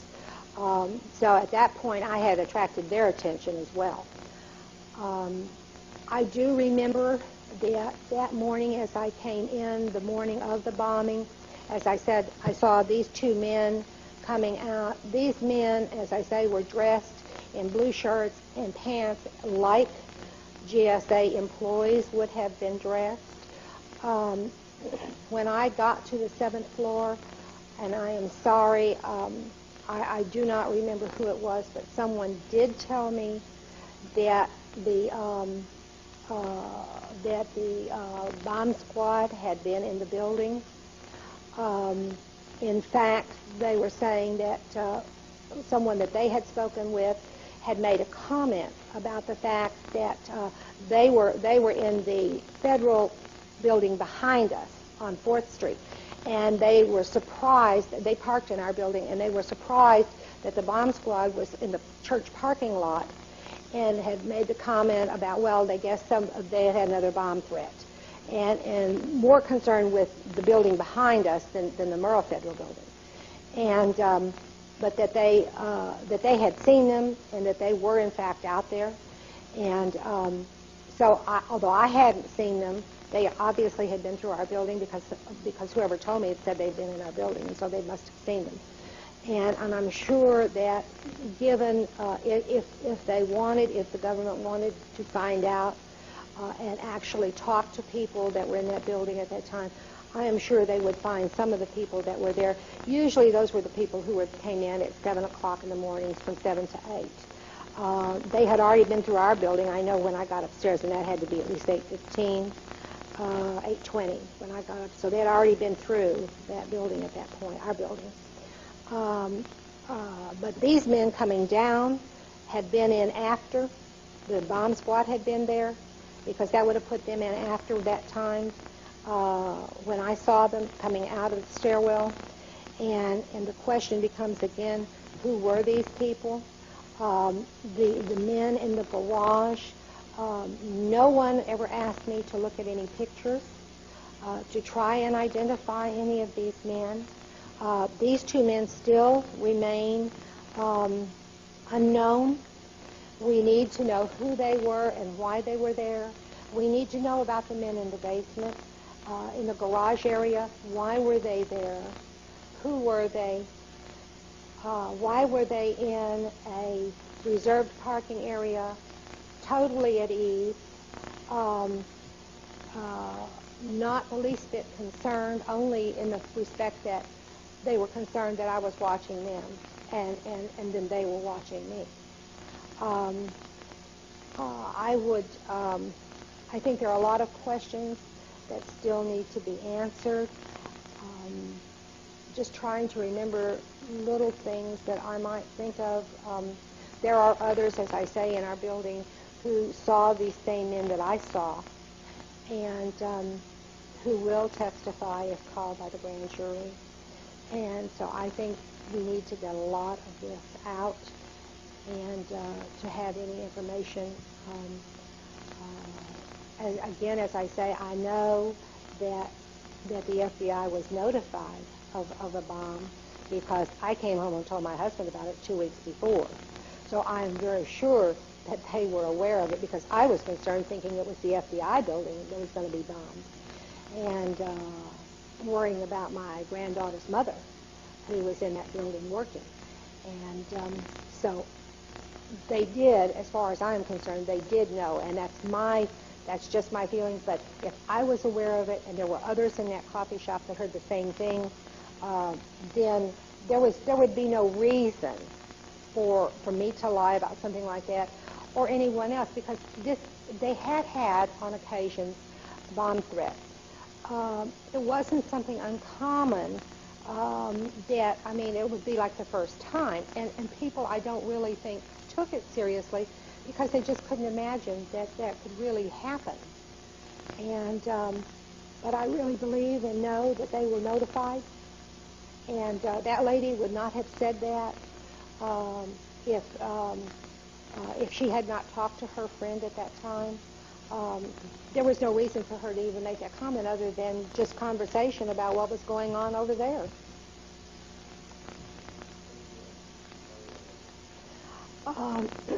I know that the ATF wasn't there at that time, and we've not been able to get any comments. They keep saying, well, some of the men were there, some people were there. I have heard, and I think if some were subpoenaed, I have heard the comment that they were told not to come in that morning, that they were under orders of secrecy, that it was a matter of national security. They were not to discuss any of this issue, period. They were not to tell anything. And I would hope that someone who was in that agency would have the courage to come forward and tell the truth and admit it. There's nothing wrong to be afraid or have followed your orders that you were told to do. But I think you need, and I think everyone needs to admit the truth. And once that's done, I think we can get on with our life and get on with our business. And I think it is a grave injustice to the government employees that work in the building, in all of our buildings across the country, to try and cover up, to try and have agencies cover up, whether it be because of liability or whatever reason, whatever the mistakes were. It's far better to admit the truth. And so I would hope that we will have enough of these people who will actually come forward and testify, who are not threatened by their own agencies and the people within their agencies, so that they can talk, because you have to live with yourself.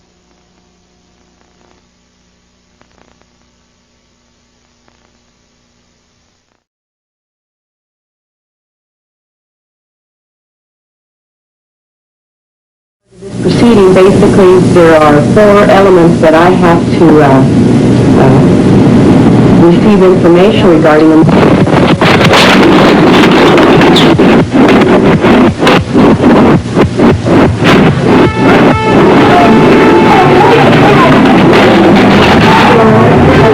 Everybody look down here.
The information you are about to see, much of which has gone unreported until now, will shake the very foundation of the government's cover story about what happened in the Morrow Building in Oklahoma City on the morning of April the 19th, 1995.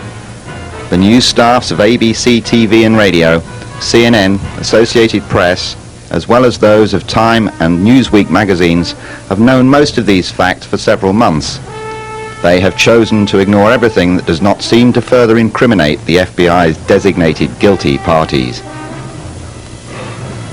For the next 90 minutes, settle back in your easy chair and place yourself in the jury box. You will be seeing evidence that the juries in the real-life trials of Timothy McVeigh and Terry Nichols may never be allowed to see. Some time ago, a number of calls came into our network here at White Springs that indicated something was very wrong in the Oklahoma bombing matter. Families of the victims spoke out. They said things were not as the national media was portraying supposed facts. We started looking into the Oklahoma bombing and became more and more concerned, to the point where we commissioned this team to take cameras, investigators, and reporters to Oklahoma City and elsewhere to try to put the pieces together. Expensive, dangerous, but somebody has to do it. What follows now is their report. Hi, I'm Pat Shannon.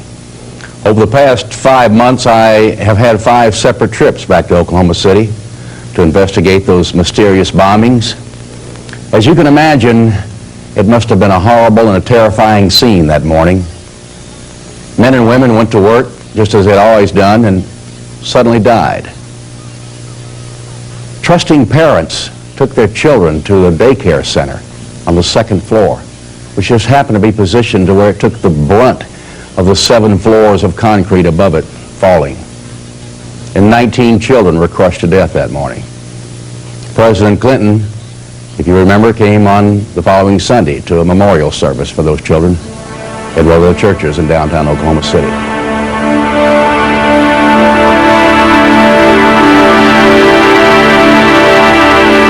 In our private investigative circles, we refer to the bombings, plural, because while indeed there may have been an explosion in a Ryder rental truck outside on the street that morning, there also were multiple explosions inside the building. Now, why the federal investigators and the establishment media refuse to acknowledge these facts, we cannot say. Why the BATF refused to answer any questions? For 35 days, they were challenged on no one being in their offices that morning. They were finally forced to yield to pressure when a mother who had lost 2 of her babies in the nursery that day came forward on national television to challenge them. At which time a District Director Les Martz from Dallas said that indeed there were 5 agents in the building. In fact, one of them, their local director, Alex McCauley, was riding on an elevator at the 8th floor with the DEA agent, and at the moment of the explosion, they fell to the 3rd floor. But Les Martz lied. Our later investigation proved this. Did Timothy McVeigh and Terry Nichols really pull off the greatest mass murder in American history? Would a 26-year-old Timothy McVeigh, with just a few years in the military, have the experience and the knowledge to be able to do this? And if so, would he be stupid enough to drive up the highway at 85 miles an hour with no tags on his car? And if he were stopped by the highway patrolman, Charlie Hanger, as he was, would he hesitate to kill one more after murdering 169 people? Why would the President of the United States and his Attorney General make accusations of people and groups around the country, accusations that they knew not to be true? Why did the governor of Oklahoma, Governor Frank Keating, attempt to thwart a member of his own party, Representative Charles Key, who simply wanted and asked for an independent investigation outside of the auspices of the FBI? These are a few of the many, many questions we've been pursuing all summer and will pursue in the next 90 minutes or so. But when we finish, you may have more questions than answers. J.D. Cash is an investigative reporter whom I had the good fortune to meet on my 2nd trip to Oklahoma, and who has worked very closely with me on this case. He is a lawyer who at age 40 retired from his business in Tulsa with enough means to pursue his long-suppressed desire to be a writer. When the explosions in Oklahoma City captured his attention, he immediately began to investigate the discrepancies in the accepted story the single blast theory. Now, several of his articles about the contradiction of facts in this tragedy have been published locally, but he began to notice that when his editor submitted his articles to the Associated Press, they continually were being ignored. When he finally inquired in person with AP as to why they were not running his articles, he was told by the bureau chief in Oklahoma City that they had been asked by the FBI not to pursue the Middle East connection. But J.D. Cash is a tenacious reporter whose experience in the legal profession long ago taught him not to write anything that he cannot document. He has collected astounding facts that you are yet to hear from your television network news. The 1st of May, I started making some phone calls. There were some things that I was saying on the national news that didn't add up, and there were some questions. There were a lot of questions that the national news wasn't even asking. And so I started making some phone calls and immediately ran into the Assistant Fire Marshal, Dick Miller. And Dick, I wanted to know where the ATF, DEA, and Secret Service was maintaining their magazines in the building. It was my understanding that they did have magazines in that building, and I wanted to know where they were located. In the conversation, he explained to me that he had never done an inspection of that building because that is a federal building and he's off limits there because of his role as being a city employee. But he did say that he had located, or the bomb squad had discovered at around 10:30 a.m. on the day of the bombing, a 2-foot by 2-foot by 2-foot box marked high explosives. The box was taken by the Oklahoma City bomb squad out to a remote area where it was detonated. His exact words were, Mr. Cash, when they detonated that, it was definitely high explosives. No question about it. We have a number of witnesses that actually helped the BATF remove high explosives that were still undetonated from the Murrah building after a period of about 2 weeks. And I have since been able to interview a number of civilians who have told me in interviews on tape, on the record, that indeed they did help the ATF remove explosives and weapons such as a tow missile, such as hand grenades, cases of munitions marked explosives.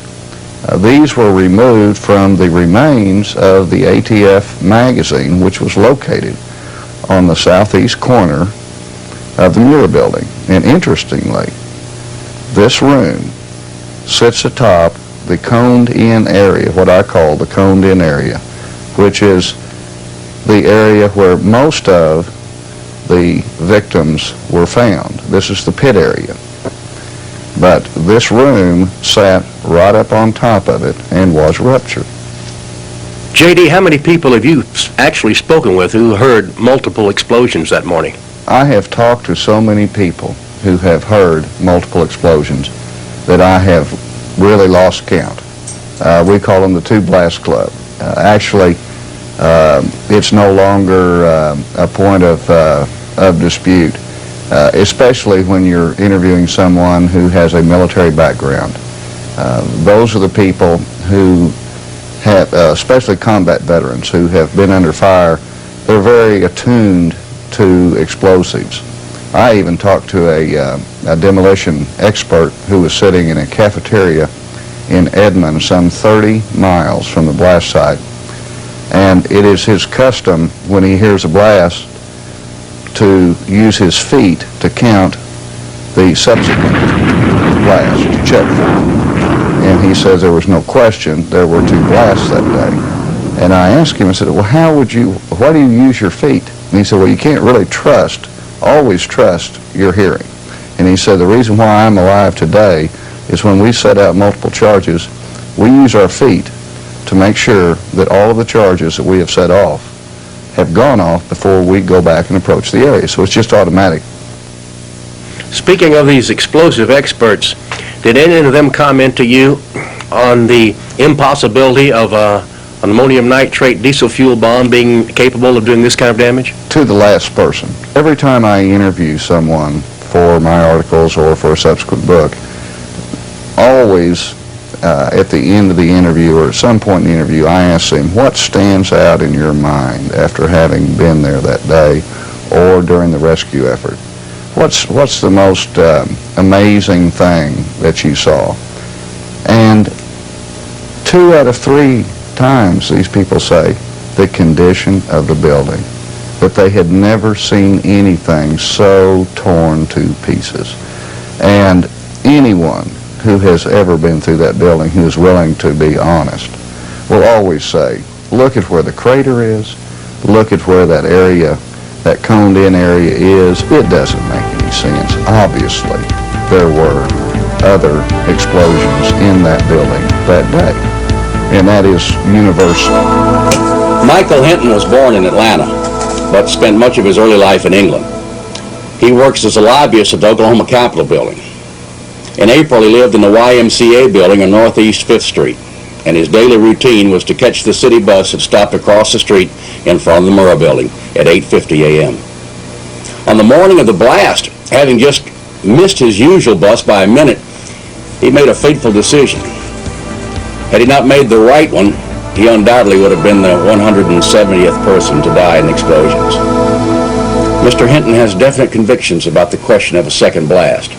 I am active with Ross Perot's United We Stand America.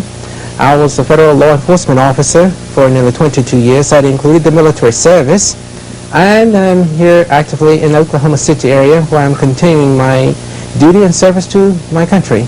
April 19th, I just had came out the YMCA, run across the street on the Northwest 5th Street in Robinson area, about I'd say 50 feet diagonal direction to the federal building. And I'm standing there on the corner that morning waiting for a Metro Transit bus, and I discovered, it was at 10 minutes till 9 at the time I was standing there, and I discovered I'd missed 2 buses. So at 8:55 or about 8:56 that morning of April 19th, 95, I run down to Northwest 5th and Broadway. Another bus was coming through the intersection, and I caught him just in time. This bus was running late. But I got on and went on to the transfer terminal where I was to catch another bus bound for the state capitol. Well, after I gotten off of the bus to transfer onto the bus that's headed for the state capitol, and it hadn't even been hardly 2 minutes before I heard this very violent rumble under the bus. And it occurred 2 times where the bus rocked on its side twice. And I'd say this occurred about 6 to 7 seconds apart. At that time, none of us knew what was going on, and I commented to the bus driver. I said, "My, what was that all about?" And we thought maybe another bus coming in had crashed into us and lost its brakes or something. So, we were all just sitting there in, a state of shock, like, we'd never felt nothing like that. But the bus, something to raise the bus, that much, equipment that heavy. And it was an interesting thing that the news reporters kept emphasizing on all of the local tele channels is that the Murrah building just had received a bomb threat 1 week prior to the actual bomb explosion that morning of April the 19th. You had witnessed this, had you not? Yes, I had witnessed. Now, what is interesting is that on a Wednesday, it's been about April 12th, 1 week exact, before the bombing actually occurred. It was in the afternoon, I would say 1 o'clock to 2 o'clock in the afternoon. There was a gathering of, I'd say, it was 350 to 400 people standing around the federal building. I'm looking at me wonder at this, and I'm saying, like, well, what could be going on at the federal building? I said, well, maybe they had a fire drill, maybe there was some type of ceremony going on, but the more I looked and watched this, I watched these people about 30 minutes, and, it didn't appear anything that was formal, like I said, going on. People were standing there, engaged in conversations and what have you. So I started to go across the street and inquire, and I said, well, maybe it's just a fire alarm went off or something, so I paid no more attention to it. But on the morning of the bomb explosion, and they were emphasizing that the Murrah building had received a threat, the thought came to me then, well, what I had observed out my window 1 week prior, that may have what was going on then. Was there any doubt in your mind or anyone's mind that there were 2 incidents here, 5 or 6 seconds apart? Well, I can't speak for the other passengers. I can only speak for me. What I personally heard and know for myself, that there were two distinct explosions that I heard, and the bus responded twice by rocking on its side like it did. In fact, in that second explosion, I thought, well, for a while there, the bus is going to turn over. Mr. Hinton has a friend who works in the downtown library just a block behind the Murrah building. It, too, received severe enough damage to close it for several weeks. The two later had a conversation about the matter, and Michael asked him, I says, where were you on the morning of the bomb explosion? He says, Michael, I was right here in the library. I says, how many explosions did you hear? He said, I heard what appeared to be two distinct explosions and possibly a third. Despite the best efforts of the authorities, the two-blast theory rolls on. More witnesses come forward.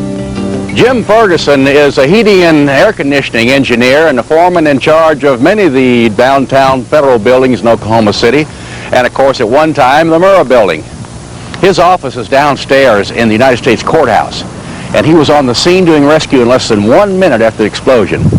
And his version of what happened destroys almost every major point of the government story. When I asked Jim if he had heard two explosions, he answered as if I had naively asked him if he still believed in Santa Claus and the Easter Bunny. Why, heck yeah, I heard two explosions, he told me. Everybody in town heard two explosions.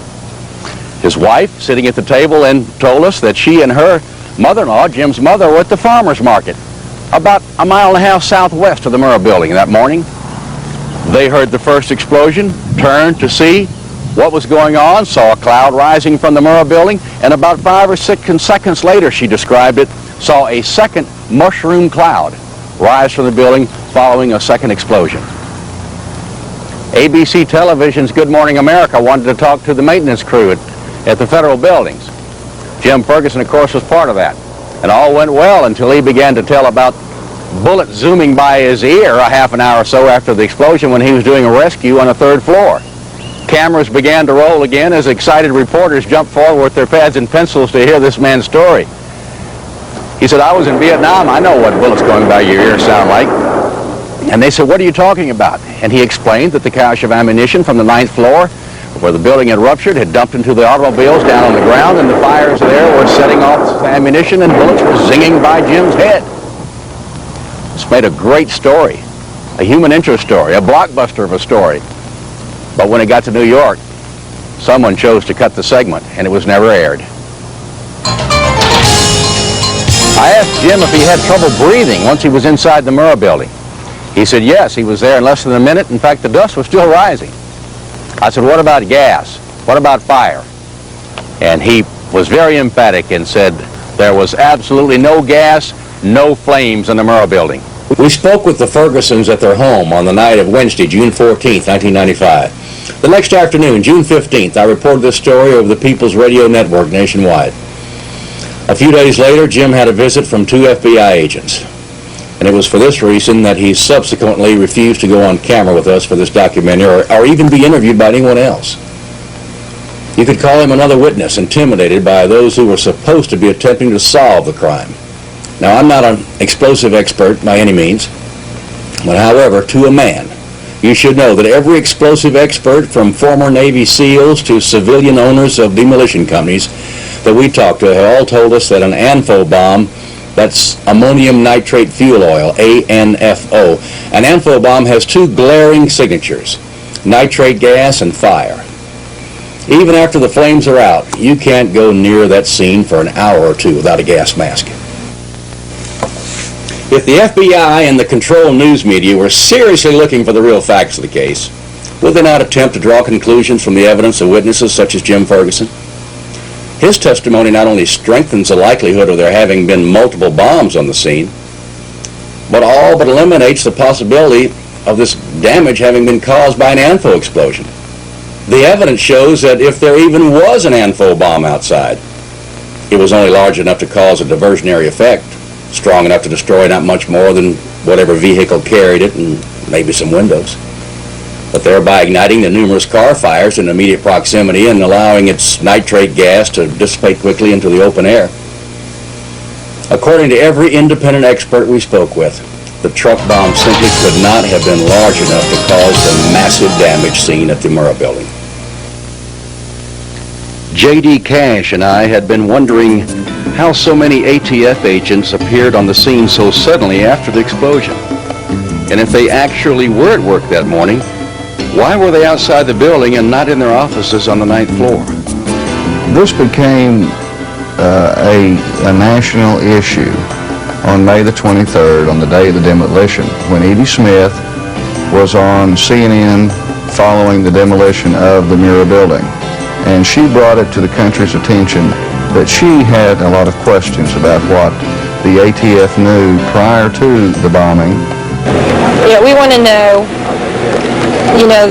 a government agency on the 9th floor who's supposedly the target of the bombing, none of their employees were in the office that day. I mean, did they have a warning or didn't they? We can't get them to answer. Early on, Pat, I assumed that the reason that the BATF was not at their office that day was because possibly just a superstitious thing. It's April the 19th. Their supervisor said, hey guys, maybe tomorrow isn't a good day to be at work. And they just went out and played golf or whatever. And about 2 weeks into this, I started receiving information from witnesses and from concerned citizens asking me to look into this a little bit closer. And as I began to locate individuals that had information about the ATF's whereabouts that day, it became startlingly clear that they were outside of their office that day, but incredibly close to the building. I asked J.D. just exactly what particulars he had uncovered with the witnesses who had been willing to talk. We have one witness that we've taken down and put in a broadcast theater and put him on tape, on camera, his face blacked out, changed his voice in order to protect him. And this individual has told us that he saw 6 to 8 ATF agents 14 to 16 minutes after the blast working the crater area, working the rubble, looking for bomb fragments outside the Murrah building on the morning of the blast. Another witness confronted an ATF agent outside. A local broadcasting company, a local affiliate, has a witness that they have interviewed on more than one occasion who, along with this person's supervisor, rushed up to the building 2 minutes after the blast. And the first person that person encountered was a jacketed ATF agent. And when I say jacketed, I'm talking about their raid jacket where their initials are clearly marked. This witness told the television interviewer that he looked up at the 9th floor. Now, this particular person happened to know, because of his wife's position with the government, he happened to know that ATF officed in that building. And he pointed up there to the 9th floor, which was largely destroyed, and then looked at this individual and said, "How are you alive?" And the ATF agent, according to this witness, said, "I was told not to come in this morning. We've had a bomb threat." We talked about another witness who was parked on the street only 100 paces from the Ryder truck. He survived nicely. It's amazing. When he gets out of the truck and he walks up to the parking lot, the very first group of officers that he sees are ATF agents in their raid jackets. He was amazed. These stories keep coming back over and over and over again. Just exactly where were the agents that morning? We know for a fact that 3 were in Ponca City at an arson trial. 2 more were downtown Oklahoma City at the U.S. courthouse at a similar arson trial. 1, Agent Luke Franey, was on the 9th floor of the Murrah building. Another, Alex McCauley, the agent in charge, claimed to have been on the elevator. Claims to have fallen from the 8th floor to the 3rd floor. 5 others were unaccounted for. We wonder, 5 or 6 unaccounted for.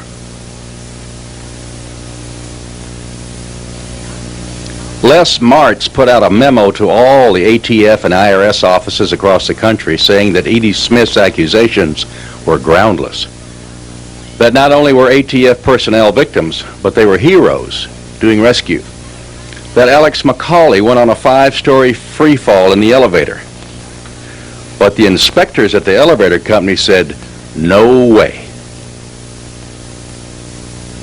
None of these elevators had any of the switches thrown which would be thrown if there had even been an increase in speed of 10%. That's one of the safety features of those elevators in the Murrah building. And I asked him, I said, well, what about a free fall? I asked this of 3 or 4 or 5 of these gentlemen. And each one has sort of laughs and says, elevators, the modern elevator doesn't free fall.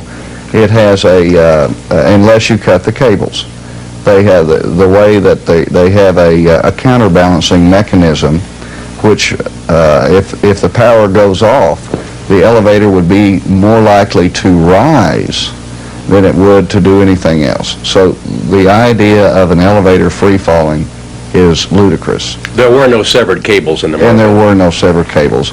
The bottom line is this story, which has been put out in news releases by the ATF, is not correct. It is not accurate, and they should have done a better job than this if they were trying to account for where Agent McCauley was. At the close of our interview, I requested that J.D. Cash give us his summation of what we will call our theory number 1. With 3,500 pounds of pressure or more, C4 will be detonated. There's 2 ways to detonate it. You can either use percussion caps, which is what it's designed for, or 3,500 pounds of pressure. That will set it off. If it went off in that way and took out, the only thing it had to do was take out that one pier. Pier number 3 is what we call it.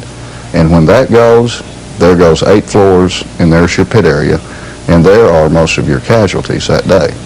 But for sure and for certain, the pit area and that southeast area, that coned-in area of the building, the damage was done by a separate blast. It has no relationship whatsoever to the crater, which is more towards the west, and certainly if the fertilizer bomb could do the damage to the southeast area, it would have done it all the way across to the western area.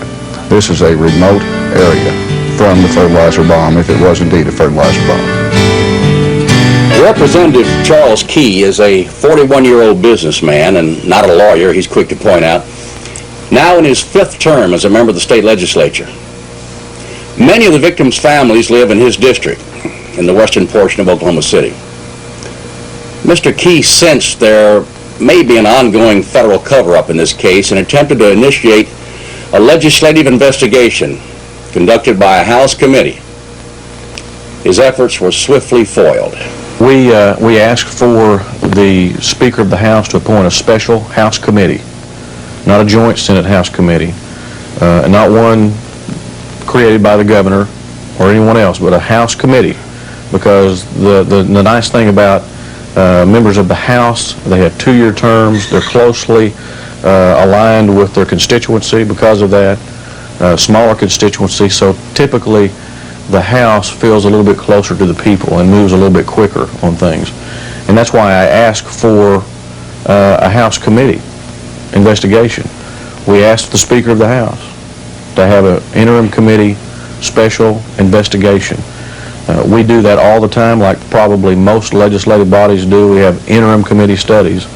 So this wouldn't be anything that would be out of the ordinary except the topic involved.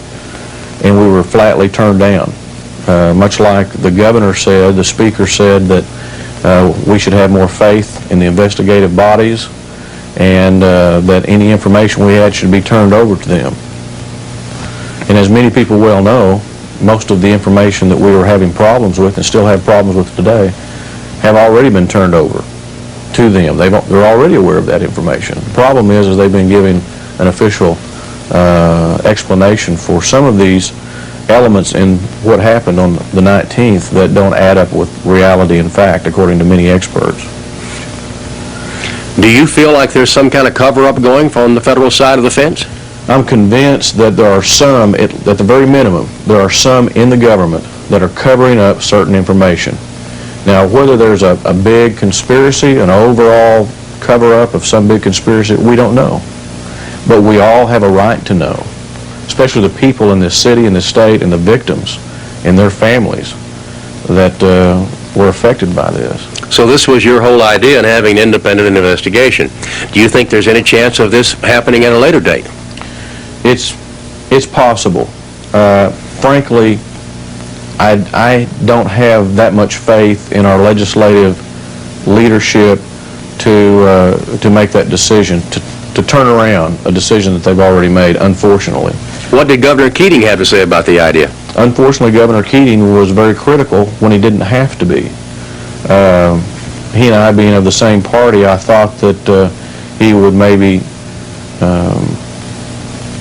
adhere to Ronald Reagan's 11th commandment and not be critical of a fellow Republican. But he was somewhat critical of me and my request for the investigation when he didn't have to be. And he's been critical of just about everyone that has brought any questions up about what happened on the 19th and whether there was foreknowledge and a number of other issues. We asked Representative Key if there could have been a Middle Eastern connection.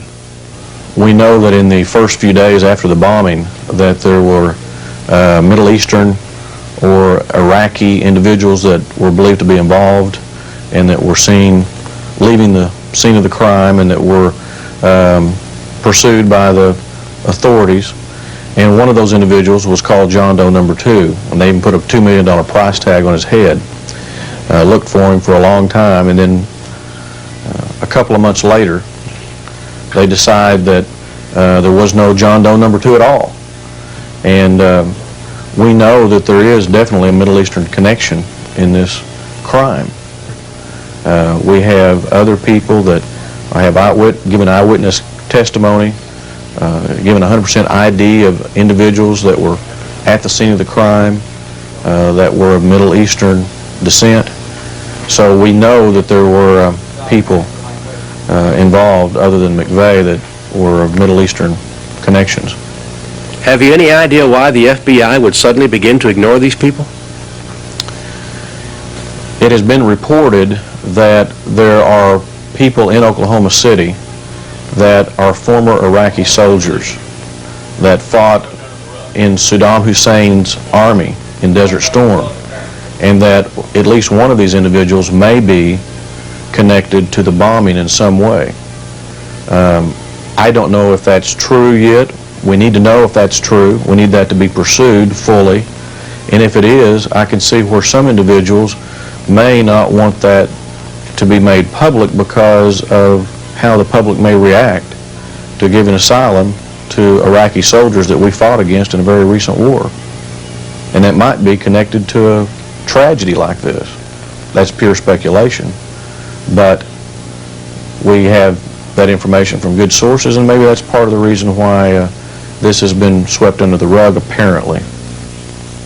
Indeed, it may have been swept under the rug thus far, but there are private citizens who refuse to let it remain there.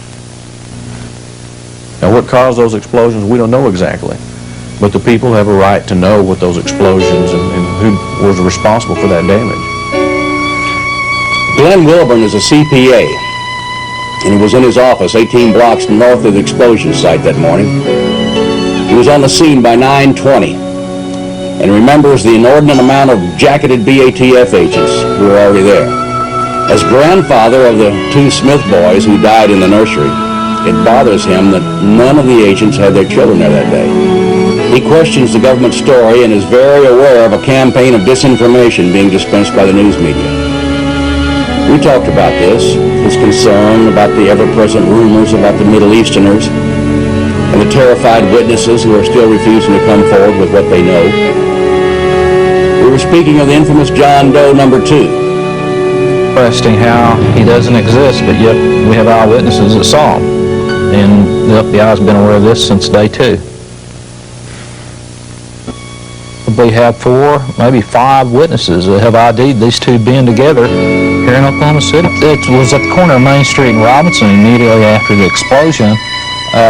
You have a brown pickup that has 2 men in it, one of them positively identified as being a Mideastern type man. And this pickup has since been followed. We followed the trail of this pickup, and the FBI have picked this pickup up from a local apartment house complex, and this pickup was subsequently spray painted yellow and dumped in this area of this apartment complex. And it's our understanding the FBI had this pickup, and they in fact have said that this pickup was involved in the bombing. And it appears to us from witnesses that this pickup was driven and dumped in this parking lot by a Mideastern looking man. We have to wonder what is going on here. Why does the FBI not want to admit or to even be investigating the possibility of Mideast connection? And that opens up a whole bag of worms, because it appears to me if there's a Mideast connection, it requires a response from Washington, an international response. Now we're into the political spectrum of it.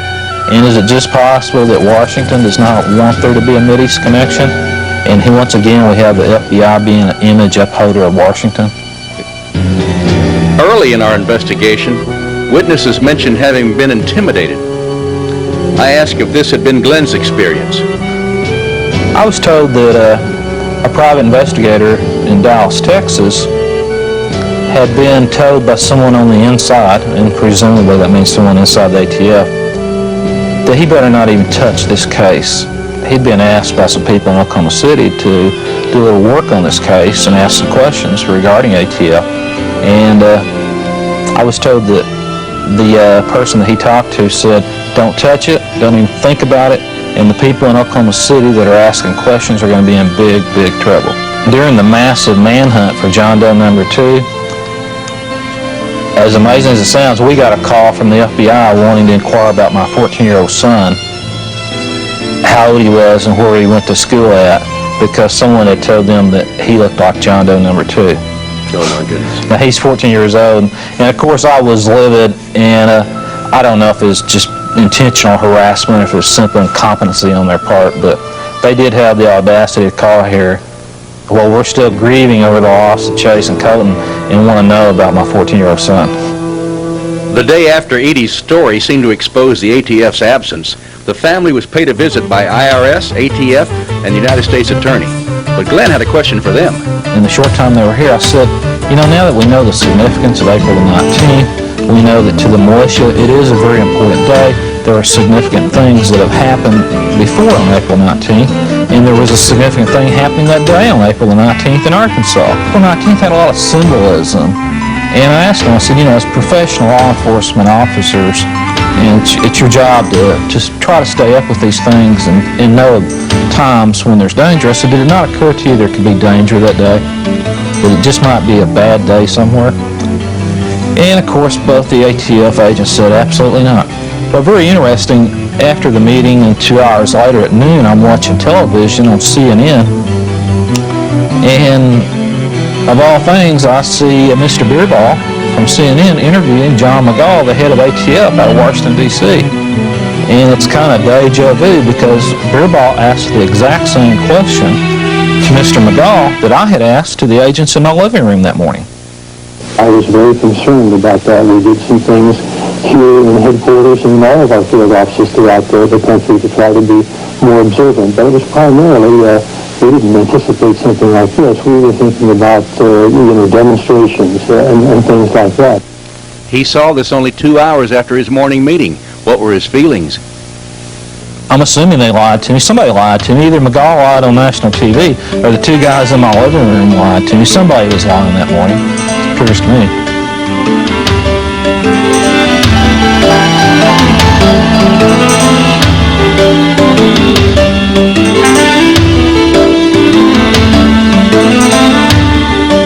So were there 2 blasts or even more? Remembering Jim Ferguson's reply to that question and so many others who agree with him, we have to believe that it is true. Now we know that it to be a slight exaggeration that everybody in town heard 2 blasts, because many people we interviewed who were inside the Murrah building at the time heard no blast at all, and at first thought they'd been hit by an unexpected tornado. But many more on the outside, such as Michael Hinton on the city bus, heard and felt 2 definite and separate explosions. Here we have an opportunity for you, the viewer, to be an on-the-scene ear witness. At 9:02 on the morning of April 19th, there was a meeting going on in the conference room of the Oklahoma City Water Board, which was housed across the street and only 100 feet or so west of the Murrah building. It was so close that people died there in the ensuing moments. Now here's a tape recording of that meeting that was taking place. You may decide for yourself how many blasts you are hearing amidst the pandemonium. We begin 9 seconds before the explosion. Part of this proceeding, basically, there are 4 elements that I have to receive information regarding them.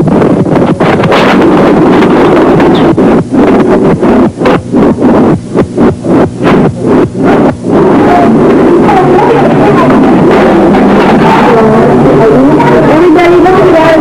Now, what's the electricity line? What's the line? What's the line?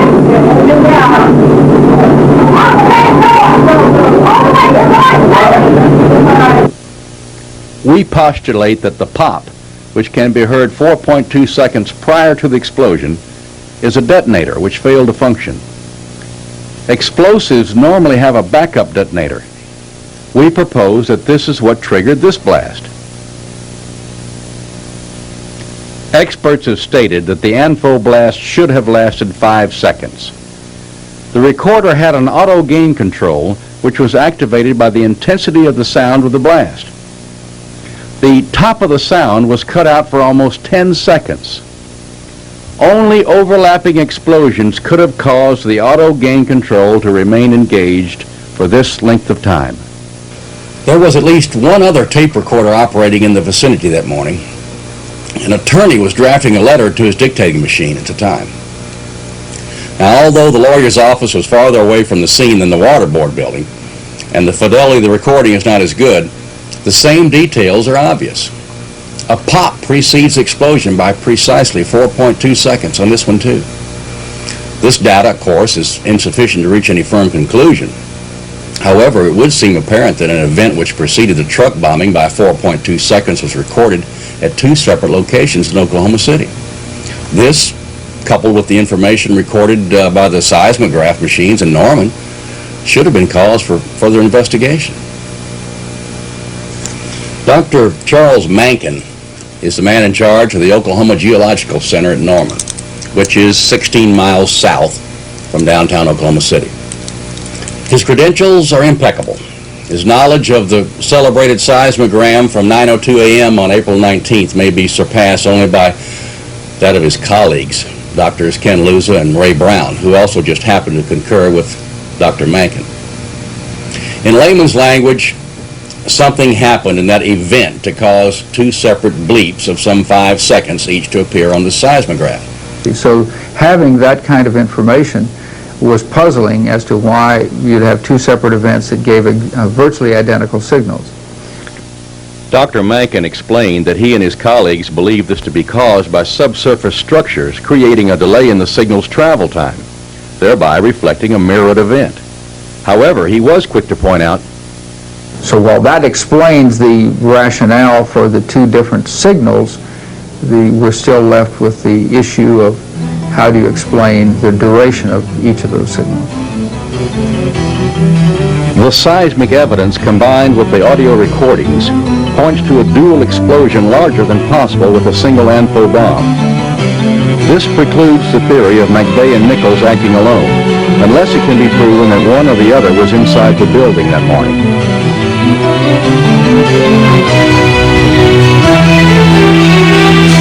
Well, part of a disinformation program is to plant individuals and organizations.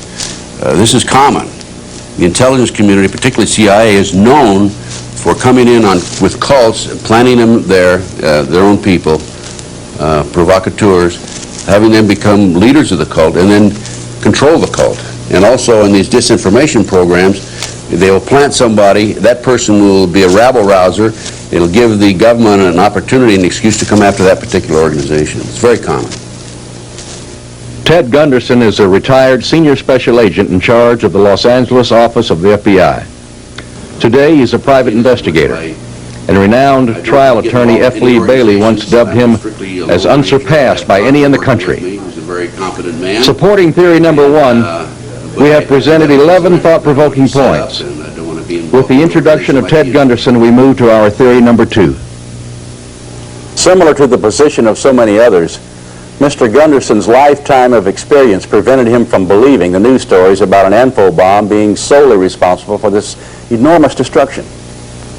Then there was a perplexing situation of John Doe 2 being seen by so many witnesses that a $2 million price tag was placed on his head. In early June, the Justice Department removed this reward offer, with Janet Reno saying at a news conference, John Doe is no longer a suspect. John Doe 2 is a joke. I mean, the early news report said that John Doe 2 was seen with McVeigh in Michigan and in Kansas and in Arizona. And now the government comes up and says, oh, and also in Kansas he was seen renting the truck with him, right? Now the government's coming up, oh, it's just by coincidence that this particular person that they drew the artist's conception from happened to be in the rental shop at the same time, had nothing to do with McVeigh. This all doesn't make sense. And now the latest thing, as of this date, is that these are two guys, McVeigh and Nichols, out having a beer, decided they hate the government, went down there and blew up the federal building. That's a joke. Why are the national media ignoring this real information? It appears to be factual that you and General Parton and others are uncovering. They're ignoring you, and they are chasing this apparent folly. I don't think they're chasing anything. I think this is part of the disinformation program. I've penetrated... Well, it's by design. It's by design. Investigator Gunderson alleges that he has, with others, infiltrated several clandestine organizations whose modus operandi is to compromise political figures and thereby dictate their voting behavior, a technique that has now been expanded to include key figures in the national news media to further the organization's own agendas. It is clear from Pat Shannon's own research that the national news media are aware of the major differences between the evidence and the official version of events in Oklahoma City. However, they still choose to support the official story. A shabby commentary on the condition of the Fourth Estate. So as a result, these people, or some of these people, are running the news media. They're paying the bill, so to speak. So they're being, as far as I'm concerned, the major mainstream media is being manipulated, maneuvered by the businessmen. They don't dare come forward with this two detonations and these other theories.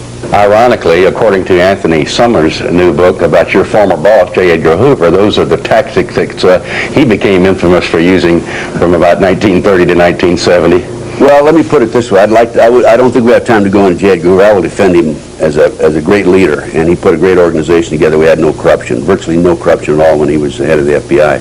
So I don't think we need to get off onto that subject, but I'll say this, that we didn't have the corruption in the... Ted believes that often the national media will pretend to be interested in things that they really are not. April the 26th, I learned that ABC Television and 4 other members of the media had been into the University of Oklahoma, obtained the information about the two detonations. Then about 2 weeks later, ABC TV came to town, called me from a motel, said they wanted to interview me and wanted my material. They couldn't meet with me right at that moment. They said they would talk to me later. And I said, well, in the meantime, I'll fax some material to you at the hotel room or the motel room. I did. I never heard from them again. So they never did the interview? They never did the interview. And I think that they were in town just to find out what I had, because this was early in the investigation. And I had been on a number of radio talk shows and so forth. Plus, I sent out, when this initially broke, I sent out a lot of information on my fax. In fact, I probably sent out over 200 faxes around the country. It was picked up and rerun. Also, it was on the internet. But they didn't want to interview me. They didn't want this information. They only wanted this information to find out what I had, as far as I'm concerned. And ABC TV had this information earlier. They have never used it. The two detonations were mentioned, I understand, on one occasion on CNN, but they haven't been used since then. Ted, it appears that the only way people are able to get the truth from this whole fiasco is from the underground network, so to speak. It seems that even the people in the highest echelons of government are participating in some kind of cover-up. Do you agree with that? I agree 100%. We furnished our material to Senator Earl Inspector early in the investigation. I sent him a fax. Said, I'm former number 2 man in the Philadelphia FBI. I was there when you were U.S. Attorney, and I'd met him in the past when he was there as the U.S. Attorney. And I said, I have some very important critical information for you. Please contact me. I haven't heard from him yet. This is several months ago. So, also the FBI, we furnished this information to the FBI. About 10 days after I furnished it to the FBI, I received a phone call. The agent said, I received this fax. You want me to send it to other FBI field officers around the country? I said, well, you can do what you want to do. I sent about 200 of them out. I don't think it's going to make any difference one way or another now. But in the end, the bottom line was he wanted to know where I lived and what my phone number was and so forth. And I said to him, hey, please come out and interview me. Because I not only want to talk about this, I want to talk about some of the other things that I'm involved in. The only responsible person, quote-unquote responsible, who has contacted me or done any follow-up that I've furnished this report to is Stephen Jones, McVeigh's attorney. A nice letter back from him. He will be contacted in the future and so on and so forth. And as a matter of fact, his investigators have already interviewed my associate and me. Nationally syndicated talk host Anthony Hilder compared the Oklahoma bombing to the Reichstag fire in Germany in 1933, which was committed by one political faction and successfully blamed on the opposition. Hilder was one of the first to interview Ted Gunderson after the Oklahoma City tragedy.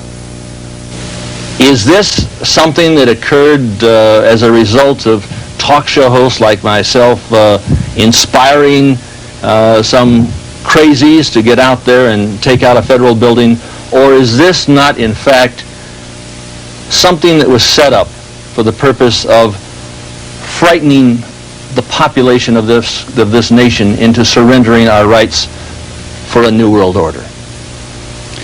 I'll have to say, in all honesty, in all sincerity, there's no question in my mind, and this is my opinion, that an incident occurred or was established or happened that was planned, and the purpose of that was to enrage the American public and to make sure and force Congress to pass anti-terrorism legislation, which we do not need, but which at the same time would imperil our civil liberties and further erode our civil rights and help destroy what we believe in our Constitution.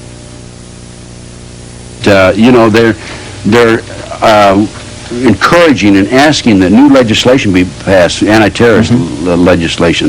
I have with me the guidelines of the current guidelines of the FBI in investigating terrorist acts.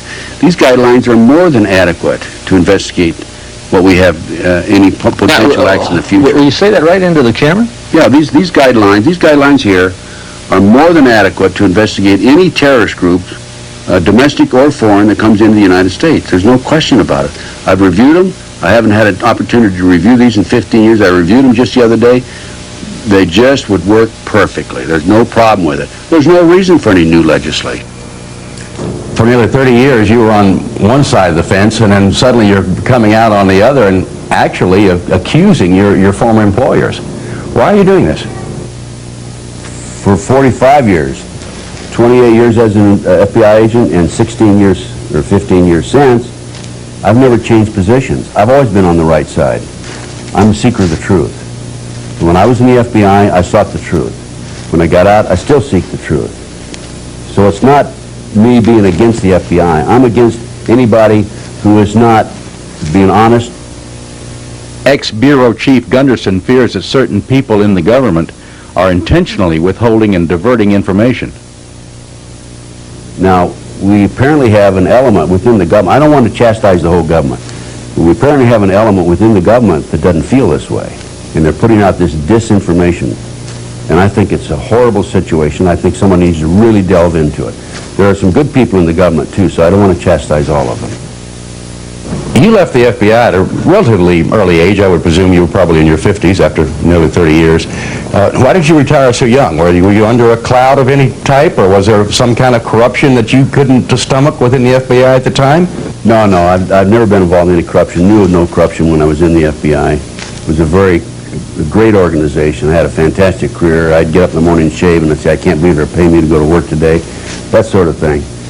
And I retired because I was 50 years of age and I had mandatory retirement at age 55. So I said, well, why should I wait another 5 years? I'll get out now. And I did. The only problem I've had since I got out is there's been a disinformation program aimed at me by unknown sources within the government. Like I've been accused of being a homosexual and being involved in suffering from mental problems and being forced out as a disgruntled employee, that sort of thing. But none of it is true. None of it is true, absolutely not.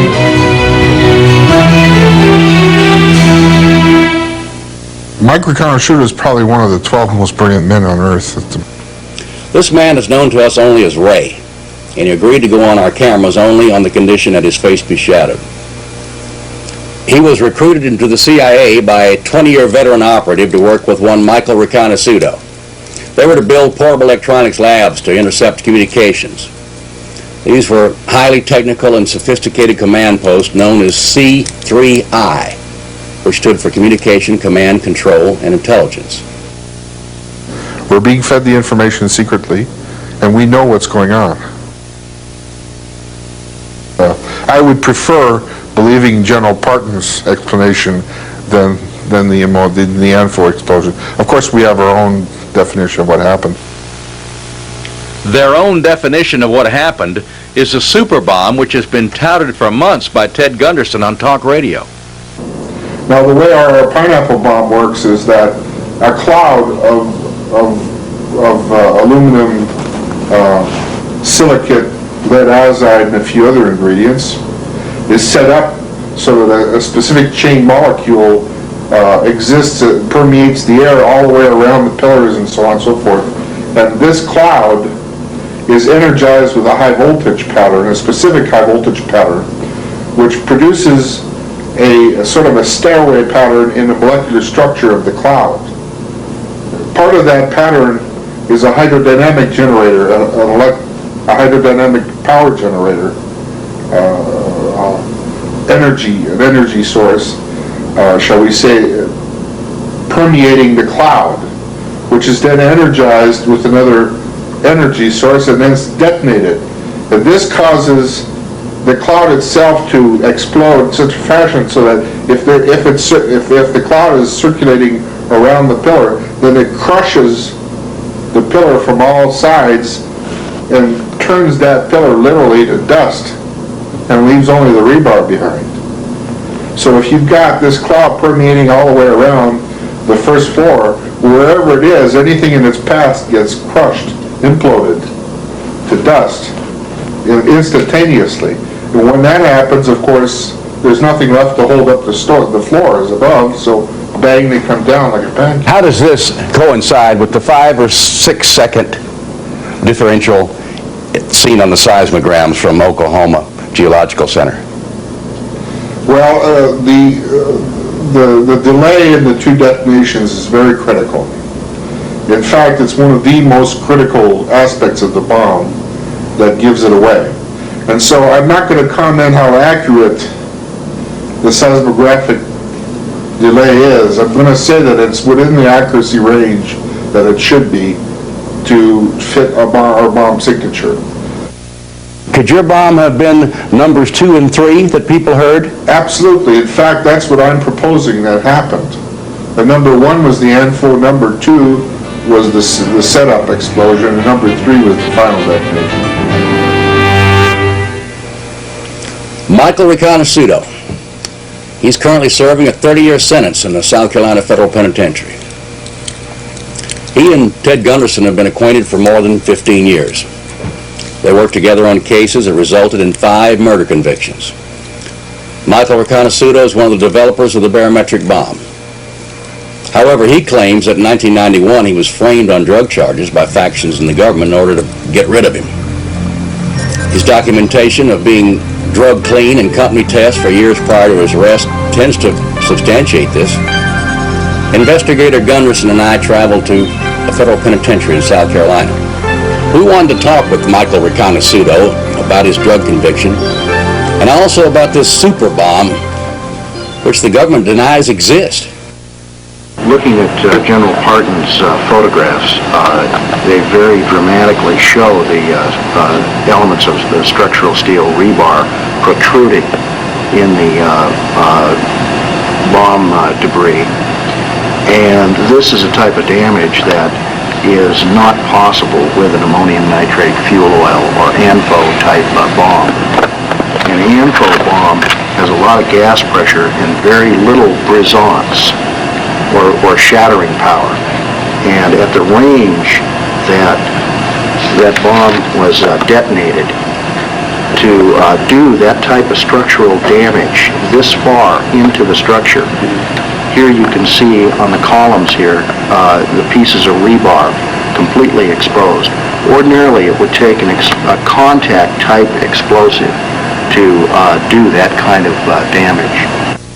We ask about telltale signs. The signature is one of blast damage or shattering power, which is characteristic of a very high order explosive. The detonation velocity of our bomb is in excess of 20,000 meters per second. There's no known chemical explosive that has that much brisance. It is a type of explosive detonation device which is developed out of the nuclear weapons program. And this is not your garden variety detonator circuit that you would find in, say, the DuPont Blaster's Handbook, which is the Bible of the commercial explosives industry.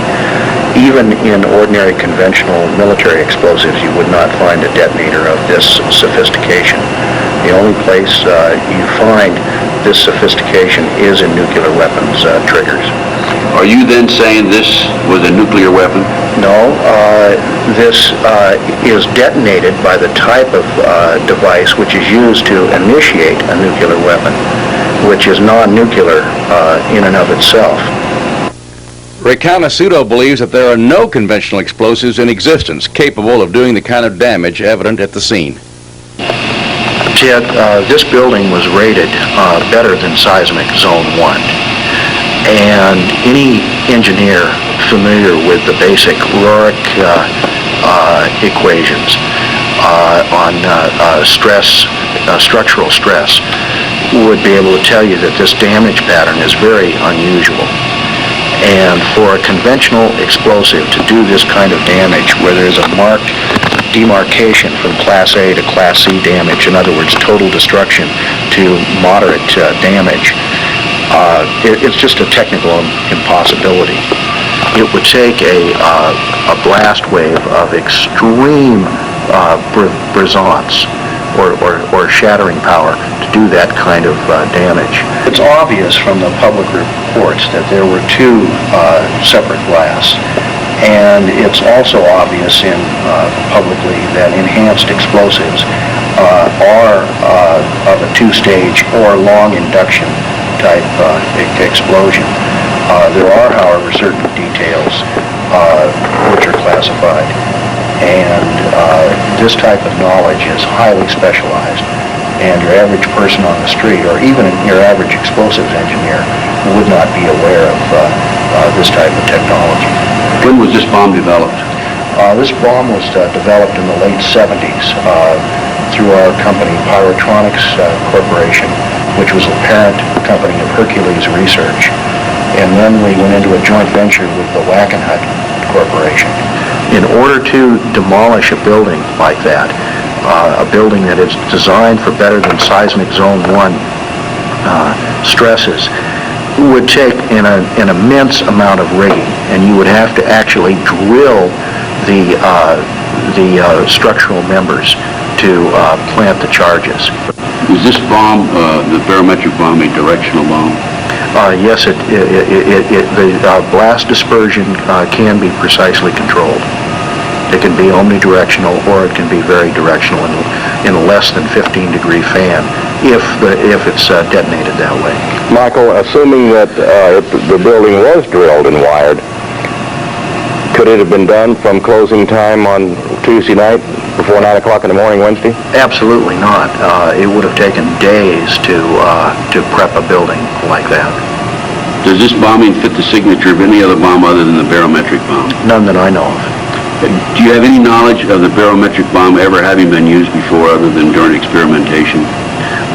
Yes, it was used to take down a high-rise apartment building in downtown Beirut in retaliation for Mr. Buckley's torture and death.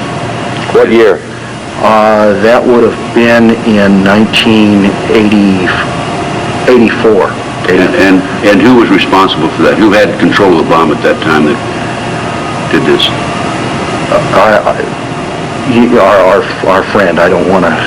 I don't turn the camera off.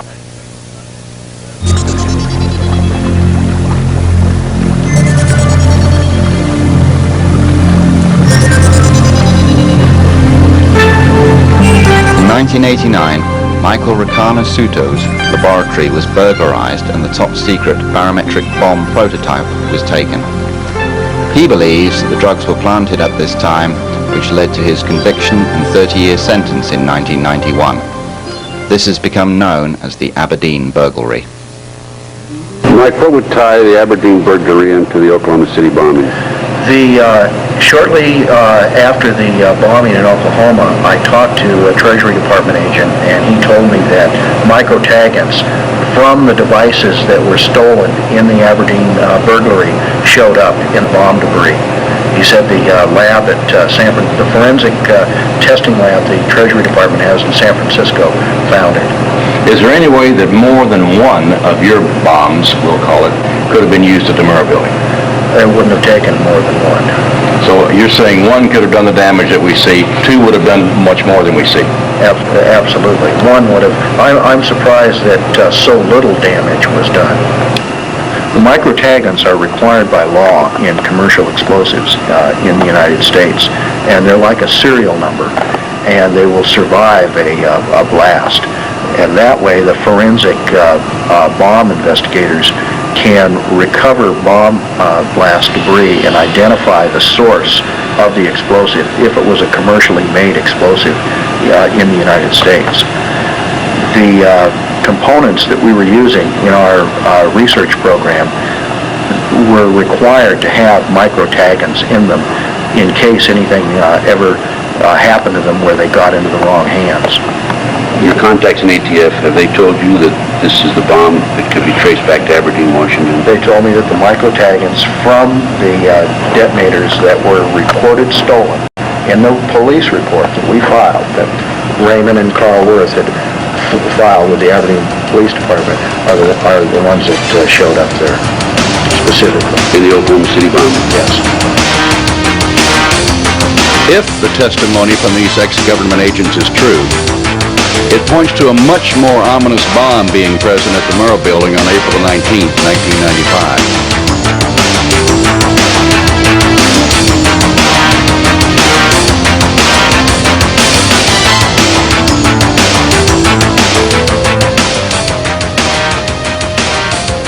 Theory number 2, then, is a super bomb, no larger than a pineapple, apparently maintained by the CIA, planted either in the truck or inside the building, and detonated from a remote location by a person or persons unknown. Brigadier General Ben Parton of Alexandria, Virginia. He holds a Distinguished Service Medal. He's twice received the Legion of Merit. He was a distinguished graduate of the Air War College. He holds 2 master's degrees and is a candidate for a PhD. His expertise over most of his 31-year career in the United States Air Force was demolition, and he headed up the Explosives Research Laboratory for the Air Force. He knows how buildings fall and what the identifying signs are as evidence of detonation after they have fallen.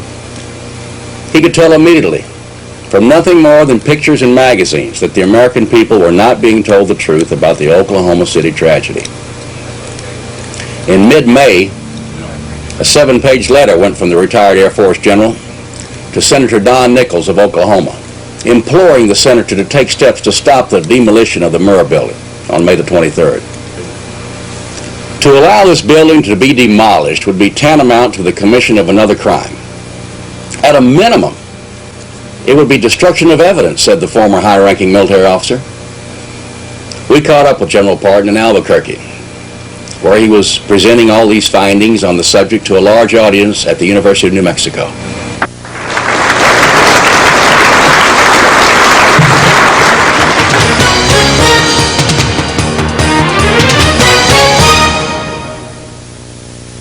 My forte and interest has been in the weapons business for many, many years.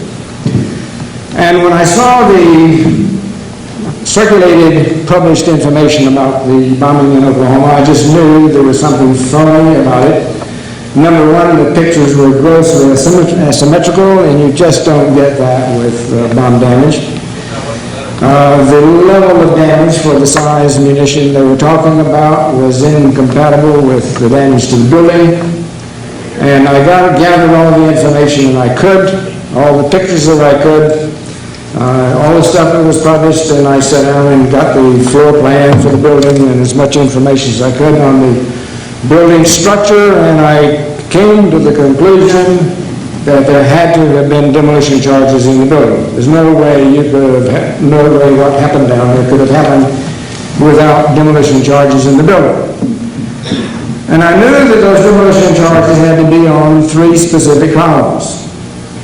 But I felt across the front, if it had been an outside job, that those demolition charges would have been at the base of the columns on the front of the building because they were available and accessible to anyone on the sidewalk.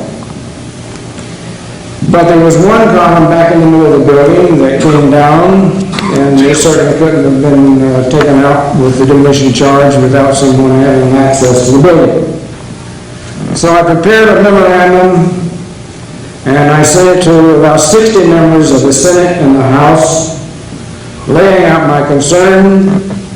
And Don McIlvaney and I got on the radio talk shows. We both agreed we would hit as many as we possibly could and try to get the Senate and the House to take some action to keep that building from coming down until we could have an independent assessment of what happened. Because I knew when that building came down, there would be evidence forever destroyed.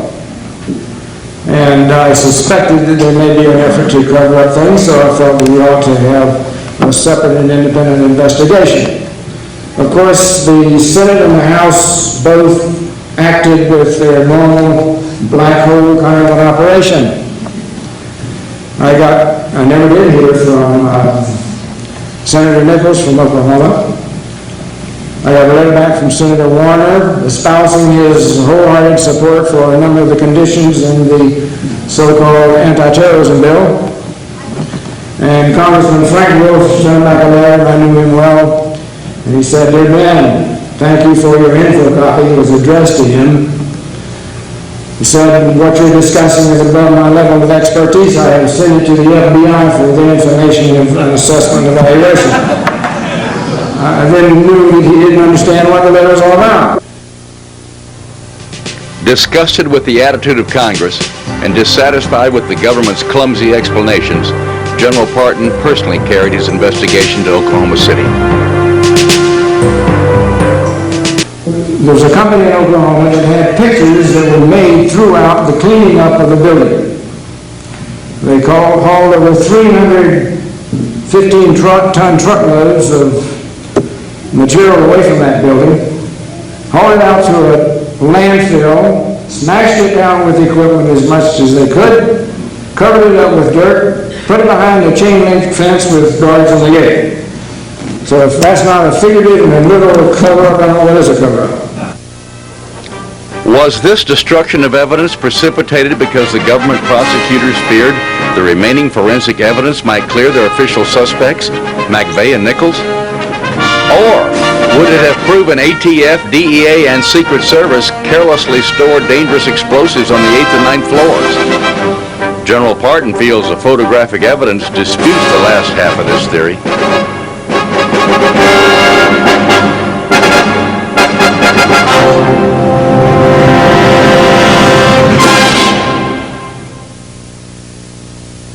And here is the stub of column B3.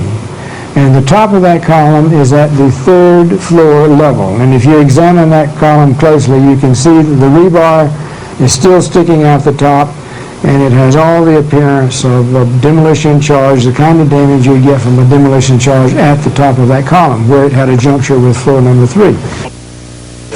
General, would you explain to us the particulars, what your message is, what are you trying to get across? Well, I'm trying to show, with this layout of the building structure, the pattern of damage that was done to the building from whatever was doing damage. And what I found that you had demolition charges in the building plus the truck bomb outside. Now this is the pressure pattern that you would get from the truck bomb located at this position. And that's about the size of the explosive charge of 4,800 pounds of ammonium nitrate with enough fuel on it. And even though you had about 500,000 pounds out here per square inch, by the time that pressure wave got to the first point of contact with the building was right here, you're down to about 375 pounds per square inch. Now the columns with the X's you've marked are on the 3rd floor. The columns with the X's I marked are the columns that I concluded were taken out by demolition charges. At the 3rd floor level? At the 3rd floor level. A blast. There was a blast from the truck bomb. There was? There was a blast from the truck bomb. But not strong enough to damage the header or blow it in. That's right. But as I indicated, there is the evidence from the pictures that show that these columns were failed by demolition charges. With evidence inside, was it really necessary to destroy the Murrah building? General Parton asked that question too. And I talked to the architect, as I indicated before, and the architect told me, and this is the one who was there supervising and advising on shoring up the building. He said the building that was standing was sound. It was his recommendation that the building be rebuilt because everything still standing was structurally sound, and he felt the building could be rebuilt. Pat Shannon asked General Parton if this could have been a staged event in order to accelerate the passage of anti-terrorism legislation currently before Congress, which, if passed, would undermine American civil rights. These are his conclusions. They were federalizing crime in this country when the Constitution clearly leaves it in the local level, in the state level. They were giving the FBI and the BATF and any law enforcement agency in this country powers over the American people that the American people had never seen before. It's the same kind of power over the people that the Gestapo in Germany was exercising and the KGB in Russia were exercising. And I just didn't want to see that imposed on the people in this country. Now we come to our third and final theory. 3 columns on the front row and 1 in the second row were taken out with 4 strategically placed charges. As in theory number 2, the ANFO bomb outside in the truck was no more than a diversionary tactic and did little damage. So we have 3 possible scenarios now. 3 situations that could have happened, none of which fits into the government's cover story of a single ANFO explosion on the street and of Tim McVeigh acting alone. However, we believe we can correctly assume that there was an ANFO bomb that exploded in the truck outside the Murrah building. So at this point, we must suppose that one of 3 things happened. First, Tim McVeigh, along with John Doe II, whoever he is, and acting in concert with absolutely no one else at the scene, parked the truck loaded with explosives, ignited it at the scene with the fuse or from a remote location moments later, and set off the blast. They were not aware that explosives had been stored on the 9th floor by DEA, BATF, and the Secret Service. The truck explosion on the outside triggered the cache on the inside a few seconds later. This would account for the multiple explosions heard by hundreds of witnesses and even captured on tape, as well as the 2 separate shakes on the seismograph, 5 seconds apart. One can imagine the embarrassment, not to mention the liability the agency would shoulder if these facts became public knowledge. Therefore, it was in the best interest of the government to demolish the building to prevent any further investigation. But we know also from the unanimity of opinion of the multitude of experts that this alone could not have sheared the columns and cut this kind of pattern through the structure. Therefore, we must eliminate this supposition almost as quickly as we consider it. The second and third possibilities involve more intrigue and provide even a more sinister answer to the question of why this gigantic effort at a cover-up. Now let us assume for a moment that John Doe 2 is leading Tim McVeigh around by the nose, coercing him into buying the fertilizer, renting the truck, etc. But John Doe 2 is also working closely with the government, relaying all the information to them, unbeknownst to Tim McVeigh, of course. Tim, then, is the inveterate and the classic patsy, much as was Lee Harvey Oswald in 1963. So when the truck bomb goes off at 9:02, the barometric super bomb described by Gunderson, Ray, and Riconoscuto is triggered by a Confederate in an unmarked helicopter, which was seen above the building by several witnesses at the time of the explosion. On the surface, this theory seems to have merit, but it simply does not and cannot fit, again, the pattern of destruction. In an attempt to show that perhaps both Gunderson and General Parton were correct, that several super bombs were strategically placed, as Parton was suggesting, we asked Michael Riconoscuto if this could be. He vetoed the idea immediately. His barometric bomb was just far too powerful. Any more than one of these bombs would have left far more devastation than we already see. In our third case scenario, we have the conditions presented by General Parton, and the facts seem to make his the strongest case of all. Remember, he's a bona fide demolition expert from the United States Air Force, and of the precise ilk the government would have brought forward a long time ago if his testimony had been favorable to them. Of course it's not. His scenario could have included Tim McVeigh only on the fringes at best, and certainly not the mastermind. You see, both General Parton and the BATF are very aware that if Parton is correct, and he is certain that he is, it would have to involve duplicity at the highest levels of government. Those columns could not have been drilled and wired, and those charges so strategically placed without a team on the inside. Some say that this would have taken several days and not feasible because the activity would have been witnessed by too many people. But General Parton says the columns did not have to be drilled and wired, not even wrapped, he says. He says a bucket full of C4 or C5, maybe a cubic foot in size and weighing about 60 pounds. Placed next to the columns he's identified would have had the sufficient power to shear those columns, turn the concrete to powder, and leave only the rebar as evidenced. This operation could have been performed in 10 minutes, said General Parton. And we found that to be interesting. The building foreman told us that there was no security in the Murrah building after 11 o'clock at night, when the cleanup crew left. Only a night watchman who patrolled the area around the U.S. courthouse. Now, with proper timing in Watergate fashion, it would have been a simple matter for those with keys and knowledge of the alarm system to enter, place the charges, and then be gone from the area before the watchman returned on his routine rounds. If the truth is ever known, we agree with General Parton that of the three, this supposition will prove to be the closest to that truth. There were other innocent victims of this tragedy. First, the President and the Attorney General jumped to outrageous conclusions and seemed to make whatever public accusations that might prove to be politically expedient. They blamed in general the Christian right, and in particular the conservative talk show host and the unorganized state militia. The charges were all groundless, but because of the source, the news media had a field day for many days. One of these unfortunate victims was James Nichols of Decker, Michigan, the older brother of Terry.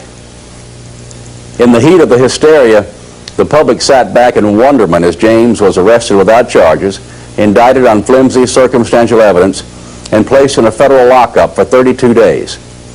He was finally released when prosecutors admitted that there was nothing on which they could base a case against this man. They arrested me. First it was protective custody. I argued with that. I objected to that. Then they brought up charges upon me, falsely. Indicted me with a grand jury indictment the day before we was going to have a probable cause hearing, because they didn't have any evidence for a probable cause hearing. So they used the prosecutor's grand jury rubber stamp. Afterwards, They let me out. Finally, after 3 court hearings, the judge said that he sees no evidence. They presented no evidence to connect me. And then Janet Reno come on last Thursday, the 10th of August, I think it was, said that I'm totally exonerated. They had no evidence. Well, if they didn't have any evidence after another 60 days of surveillance and investigation, how did they have enough evidence to put me in prison to start with? Another tawdry example of the victimization of survivors is the Edie Smith and Kathy Wilburn story. So then all the letters that you received from the Red Cross, none had any money in it? No, they didn't. And they were opened no matter how it was addressed, and this became a concern to me because there was such a massive volume of mail. And I was wondering, why were they opening our mail? So I called them. I picked up the phone and called them. The first person I talked to said, "Dad, we don't open the mail." I said, "Well, ma'am, I wouldn't make up this story or lie to you." I said, "Our mail is certainly being opened." And they referred me to Dee Jackson, the head lady of Red Cross, as I understand it, here in Oklahoma City. And she said, "We don't open the mail." And I said, "Well, our mail is being opened. Can you, and she said she'd check into it. When I talked back with her, we were told that she would put a stop to them opening the mail, but the mail was being opened because they were protecting us from hate mail. Red Cross was afraid that since Edie had had 2 children murdered, that people were going to send hate mail to her. Did that ever occur? No. Who would write hate mail to someone that had their children murdered? We never got one unkind letter. The people that took the time to write to us were people that were wanting to console us and extend their sympathies. There was never any hate mail. It has been said many times that those that do not know the past are condemned to repeat it. But how will we ever understand this incident in the recent American past if we are confined to the headline version, which seems to be designed for public consumption in the interests of protecting a few very powerful people? And while we cannot yet be sure of what did happen that dreadful morning, these months of research for this documentary have made us absolutely certain of at least 2 issues. Firstly, a single ANFO explosion in a truck outside the building was not solely responsible for the enormous destruction and unprecedented loss of life. Secondly, as General Parton wrote to Congress, the effort required to mastermind and execute this intricate operation does indeed pale in comparison with the effort taken to cover it up. We must agree with Chuck Harder's opening statement. There is something very wrong with the Oklahoma story. Mr. Johnson? Yeah, first it's the question about blowing up a building. Are there any circumstances under which an individual is justified to blow up any building? After you've evacuated it and you wanted to cover up the evidence.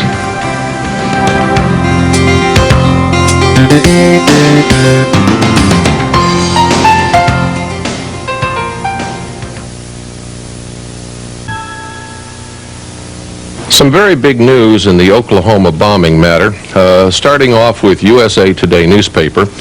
A little cut line on the front, it said, "Oklahoma bombing, some grand jurors dozed during key testimony, says dismissed grand juror making waves with comments on how case was shaped."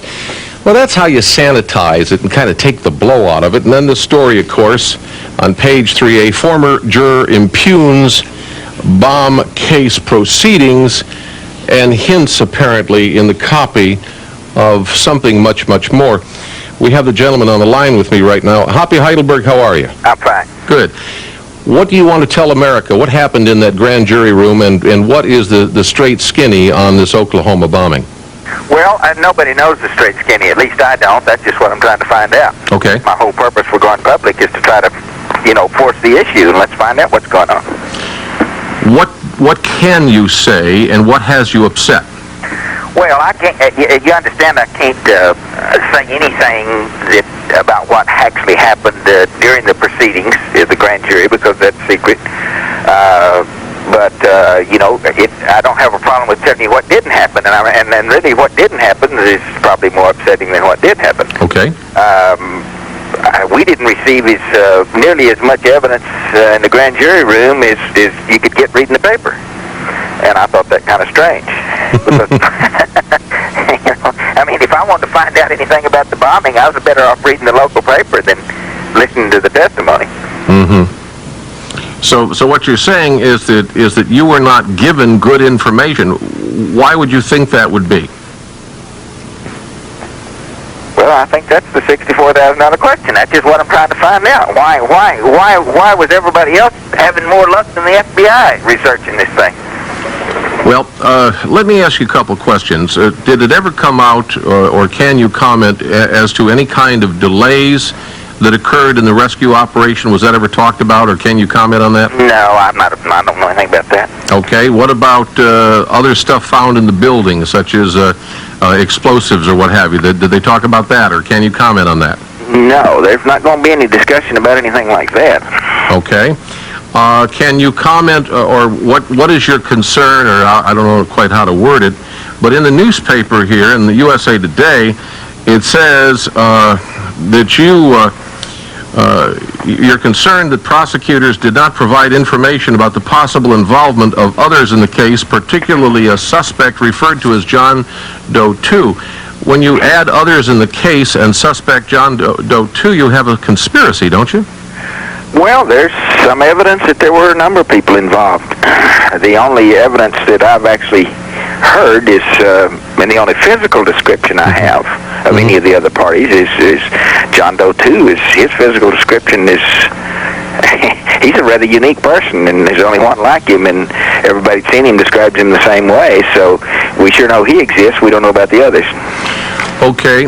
If John Doe 2 exists, as you say he does, and as you know, KFOR-TV and local journalists have done a tremendous amount of looking into John Doe 2, and we even purchased for a rather decent amount of money some reports from KFOR-TV that indicated that John Doe 2 was seen around Oklahoma City. What can you talk to about that? Well, there's plenty of, I'm satisfied he probably has been seen a lot of places by a lot of different people. And we just weren't allowed to talk to him, and I find that strange. What did the prosecutors essentially tell you, that this was not important, or that you were not to talk to him? No, that all my questions would be answered before we were asked to indict. Just relax, lay back, you're in good hands with Allstate. Just go along for the ride, and we'll work it out. It'll all be all right in the end. Were your questions answered? No, they weren't. So what you're saying is, as a grand juror, you're very upset because the process was not pure. Is that what you're saying? Well, it didn't work, and as far as the indictments we got, it worked. But I thought a grand jury was supposed to investigate. Well, you and I both know that a grand jury is supposed to investigate, and a grand jury is supposed to ask questions. But you're telling me that your questions went unanswered and that you did not get cooperation. Is that what you're saying? That'd be an accurate description. I don't mean to put words in your mouth, but are you saying that there was any kind of a cover-up by prosecution, or a lack of prosecution, or a withholding of prosecution? That's what I'm trying to find out. And obviously you never will now, because they kicked you off the panel. Well, unless there's another investigation that turns up evidence of any such things that you're discussing. We need another investigation is what we need. Okay, when KFOR-TV and other reliable local media that have been doing excellent jobs come out with all kinds of leads on not only John Doe 2, but something that indicates a wider conspiracy or organization, and perhaps even maybe a rogue element here or there from the government, why was such things not investigated by the authorities? Why would that be overlooked? Can you give us any kind of a thought on that? Yeah, I can give you a thought on that. They had so many agents investigating the families of the victims, the reporters in town, and like now they're investigating me. They didn't have enough agents left to investigate the bombing. So what you're saying is that they are essentially intimidating anybody who doesn't want to go along with the government line? Is that what you're saying? Well, a lot of people would agree with that. That's been reported. A lot of people have reported to me that they've been intimidated, and they're trying to, hushed up, keep their mouth shut, quit bucking the system, quit trying to find out what happened. And since I became public, why then a lot of people, I get a lot of calls. And a lot of them are families of the victims, a lot of them reporters, a lot of them are just people in town that have been warned, and I just find it all very strange. All right, Hoppy Heidelberg, you are 55 years of age, and you are president of a horse breeders association, amongst other things. Apparently you're a businessman, are you not? Right. All right, so you are not just some cuckoo that they picked up on Skid Row and said, here, boy, you're a grand juror. You're obviously a responsible guy. Why in the world can you tell me what you think is going on? Not at this time, I really can't. It's just, everybody has ideas, but I'd rather not expound on what I think is going on because I really don't know what's going on. What I'd rather do is find out what's going on. How would you propose that be done?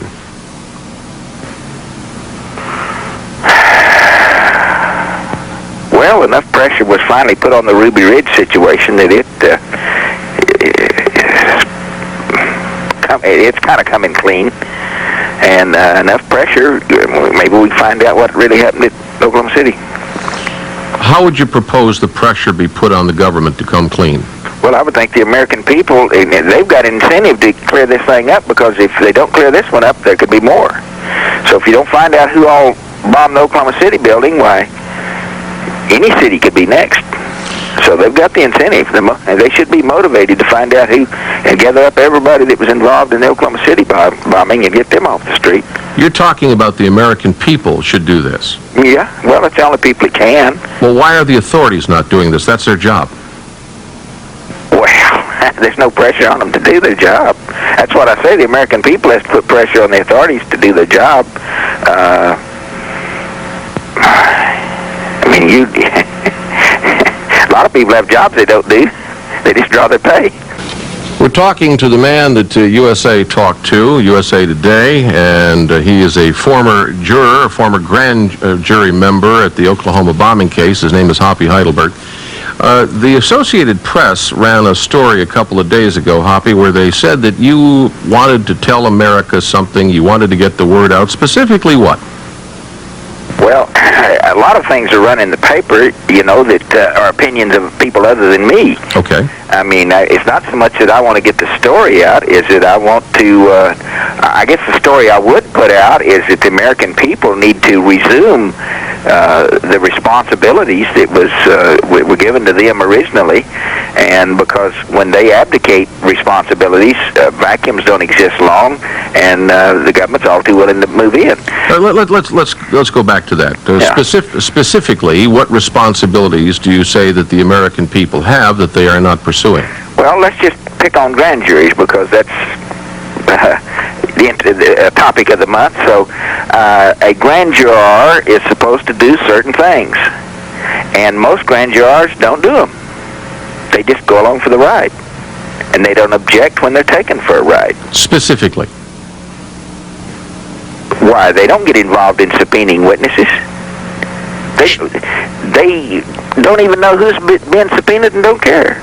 Well, and never ask for anybody to be subpoenaed. They just allow the prosecutors to subpoena who they want, and interview who they want, and ask questions what they want. And a reporter just left here that said that a good prosecutor get a ham sandwich indicted, and it's kind of, and that, to me, that's abdication. That is the American people abdicating their rights and their authority and their duties and obligations, and they just want to lay back and let everybody else do it. They don't want to get involved.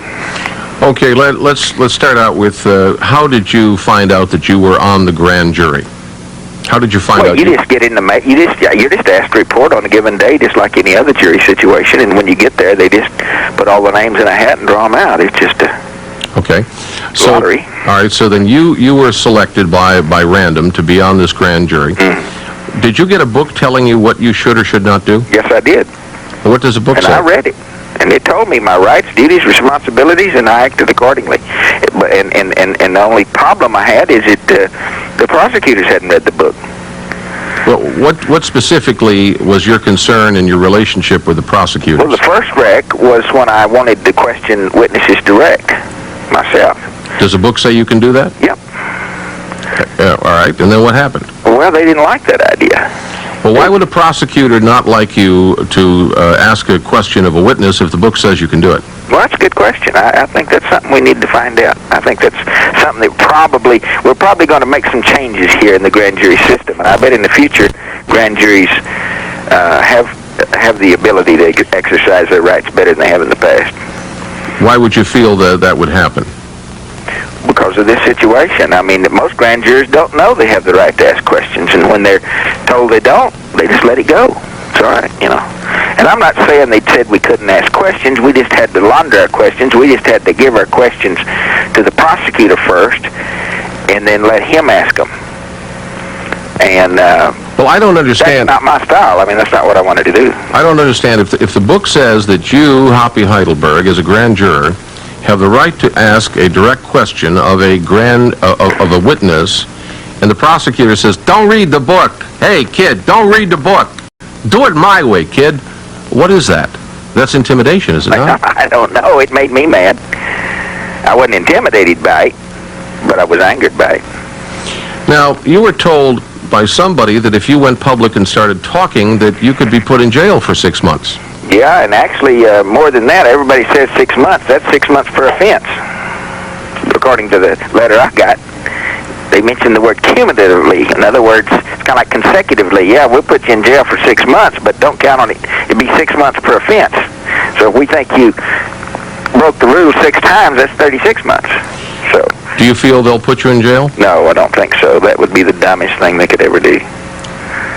Well, I don't see much smart being done. Well, you're right about that. They shouldn't have fired me. That was dumb. The first stupid thing that happened was something called Ruby Ridge and Randy Weaver. Mm-hmm. The second bunch of stupid things that happened was Waco. Mm-hmm. And now a number of people have deep suspicions based upon independent analysis that there's much more to the Oklahoma bombing than a couple of cuckoos driving up in a truck with some fuel oil bombs made with fertilizer. Can you make any comments on the size of the plot, or what your guesses might be based on your information? I just don't have enough information yet to make a comment on that, and I think that's unfortunate. I think I should have. As a grand juror, I ought to know a lot more than I know. How long were you sitting on this grand jury? How many days were you in session? I can't tell you. I wouldn't if I could, and I can't tell you because I'd have to do a lot of research to figure that one out. Well, how many hours were you sitting there, would you say? Was it weeks, months, days? Well, it's not every day. It's months, but it's not every day for months. Okay. So it's a day here and a day there? Something like that. I'm not going to be specific. All right, fine. It's just as needed. You're just basically on standby, and they call you when they need you. Now, with all of the coverage of this, did you ever get any information that helped you decide if it was just one bomb or many bombs? Was there any information given to you, or were you able to get any kind of an inkling? Well, they were very careful not to ever provide anything about the possibility of more than one bomb. I mean, that's just what the seismologists and geophysicists think, that there were 2 bombs. I mean, the prosecutors or the government is, they're one bomb all the way. So but apparently that wasn't accurate. Yeah, there is evidence that there were 2 bombs. So the fact that you're convinced, and everybody else that has apparently a lick of sense is convinced that there were 2 bombs, the government prosecutors said, no, don't look at that, just look at 1 bomb. In other words, are you telling me they narrowed the scope? I'm saying that I wasn't aware there was 2 bombs till after the indictments. I mean, that subject didn't come up, really, even in the media for a while. And I think it's been after the indictments that this thing is heated up a little bit, and it's been brought to the people's attention that there's a possibility that there's more than 1 bomb. Because even though some of the seismologists indicated that there were 2 that their instruments indicated two separate happenings. They said, well, one of them was when the bomb went off, and another's when the building fell down. Well, I'm not a seismologist. Well, apparently the seismologists say it was two bombs. We were planning to talk to Grand Juror Hoppy Heidelberg several days ago, but the big media got to him first, and he kept his promise and called us back the minute he could, and we thank him for it. Following up this USA Today story, Hoppy Heidelberg, you and I spoke on the break for a moment about Josh Nichols, 12-year-old boy. Your concern? Well, I'm concerned about the sanctity of family issue. Families are under attack, as we all know, in America today, and that's unfortunate, and that's the root cause of a lot of our social problems we have today. And any time that immediate family members can be forced to testify against each other, well, that's not very cohesive. That doesn't encourage cohesiveness of a family unit. And I just don't think that a child should be forced to testify against his parents. If he wishes to do so voluntarily, if we're talking about child abuse or something like that, that's completely different. But you shouldn't be able to force a child against his will to testify against a parent. All right, Hoppy Heidelberg, thanks for taking time out of your day and coming on and talking to America on the People's Radio Network. I sure thank you. Thank you. You bet, my friend. Bye-bye. You take care. Well, folks, there it is, and you heard it here. Thanks. All the best. May God bless. Wake up to reality. Nothing ever goes as planned in this accursed world. The longer you live, the more you will realize that the only things that truly exist in this reality are merely pain, suffering, and futility. Listen. Everywhere you look in this world, wherever there is light, there will always be shadows to be found as well. Sit, Ubu, sit. Good dog.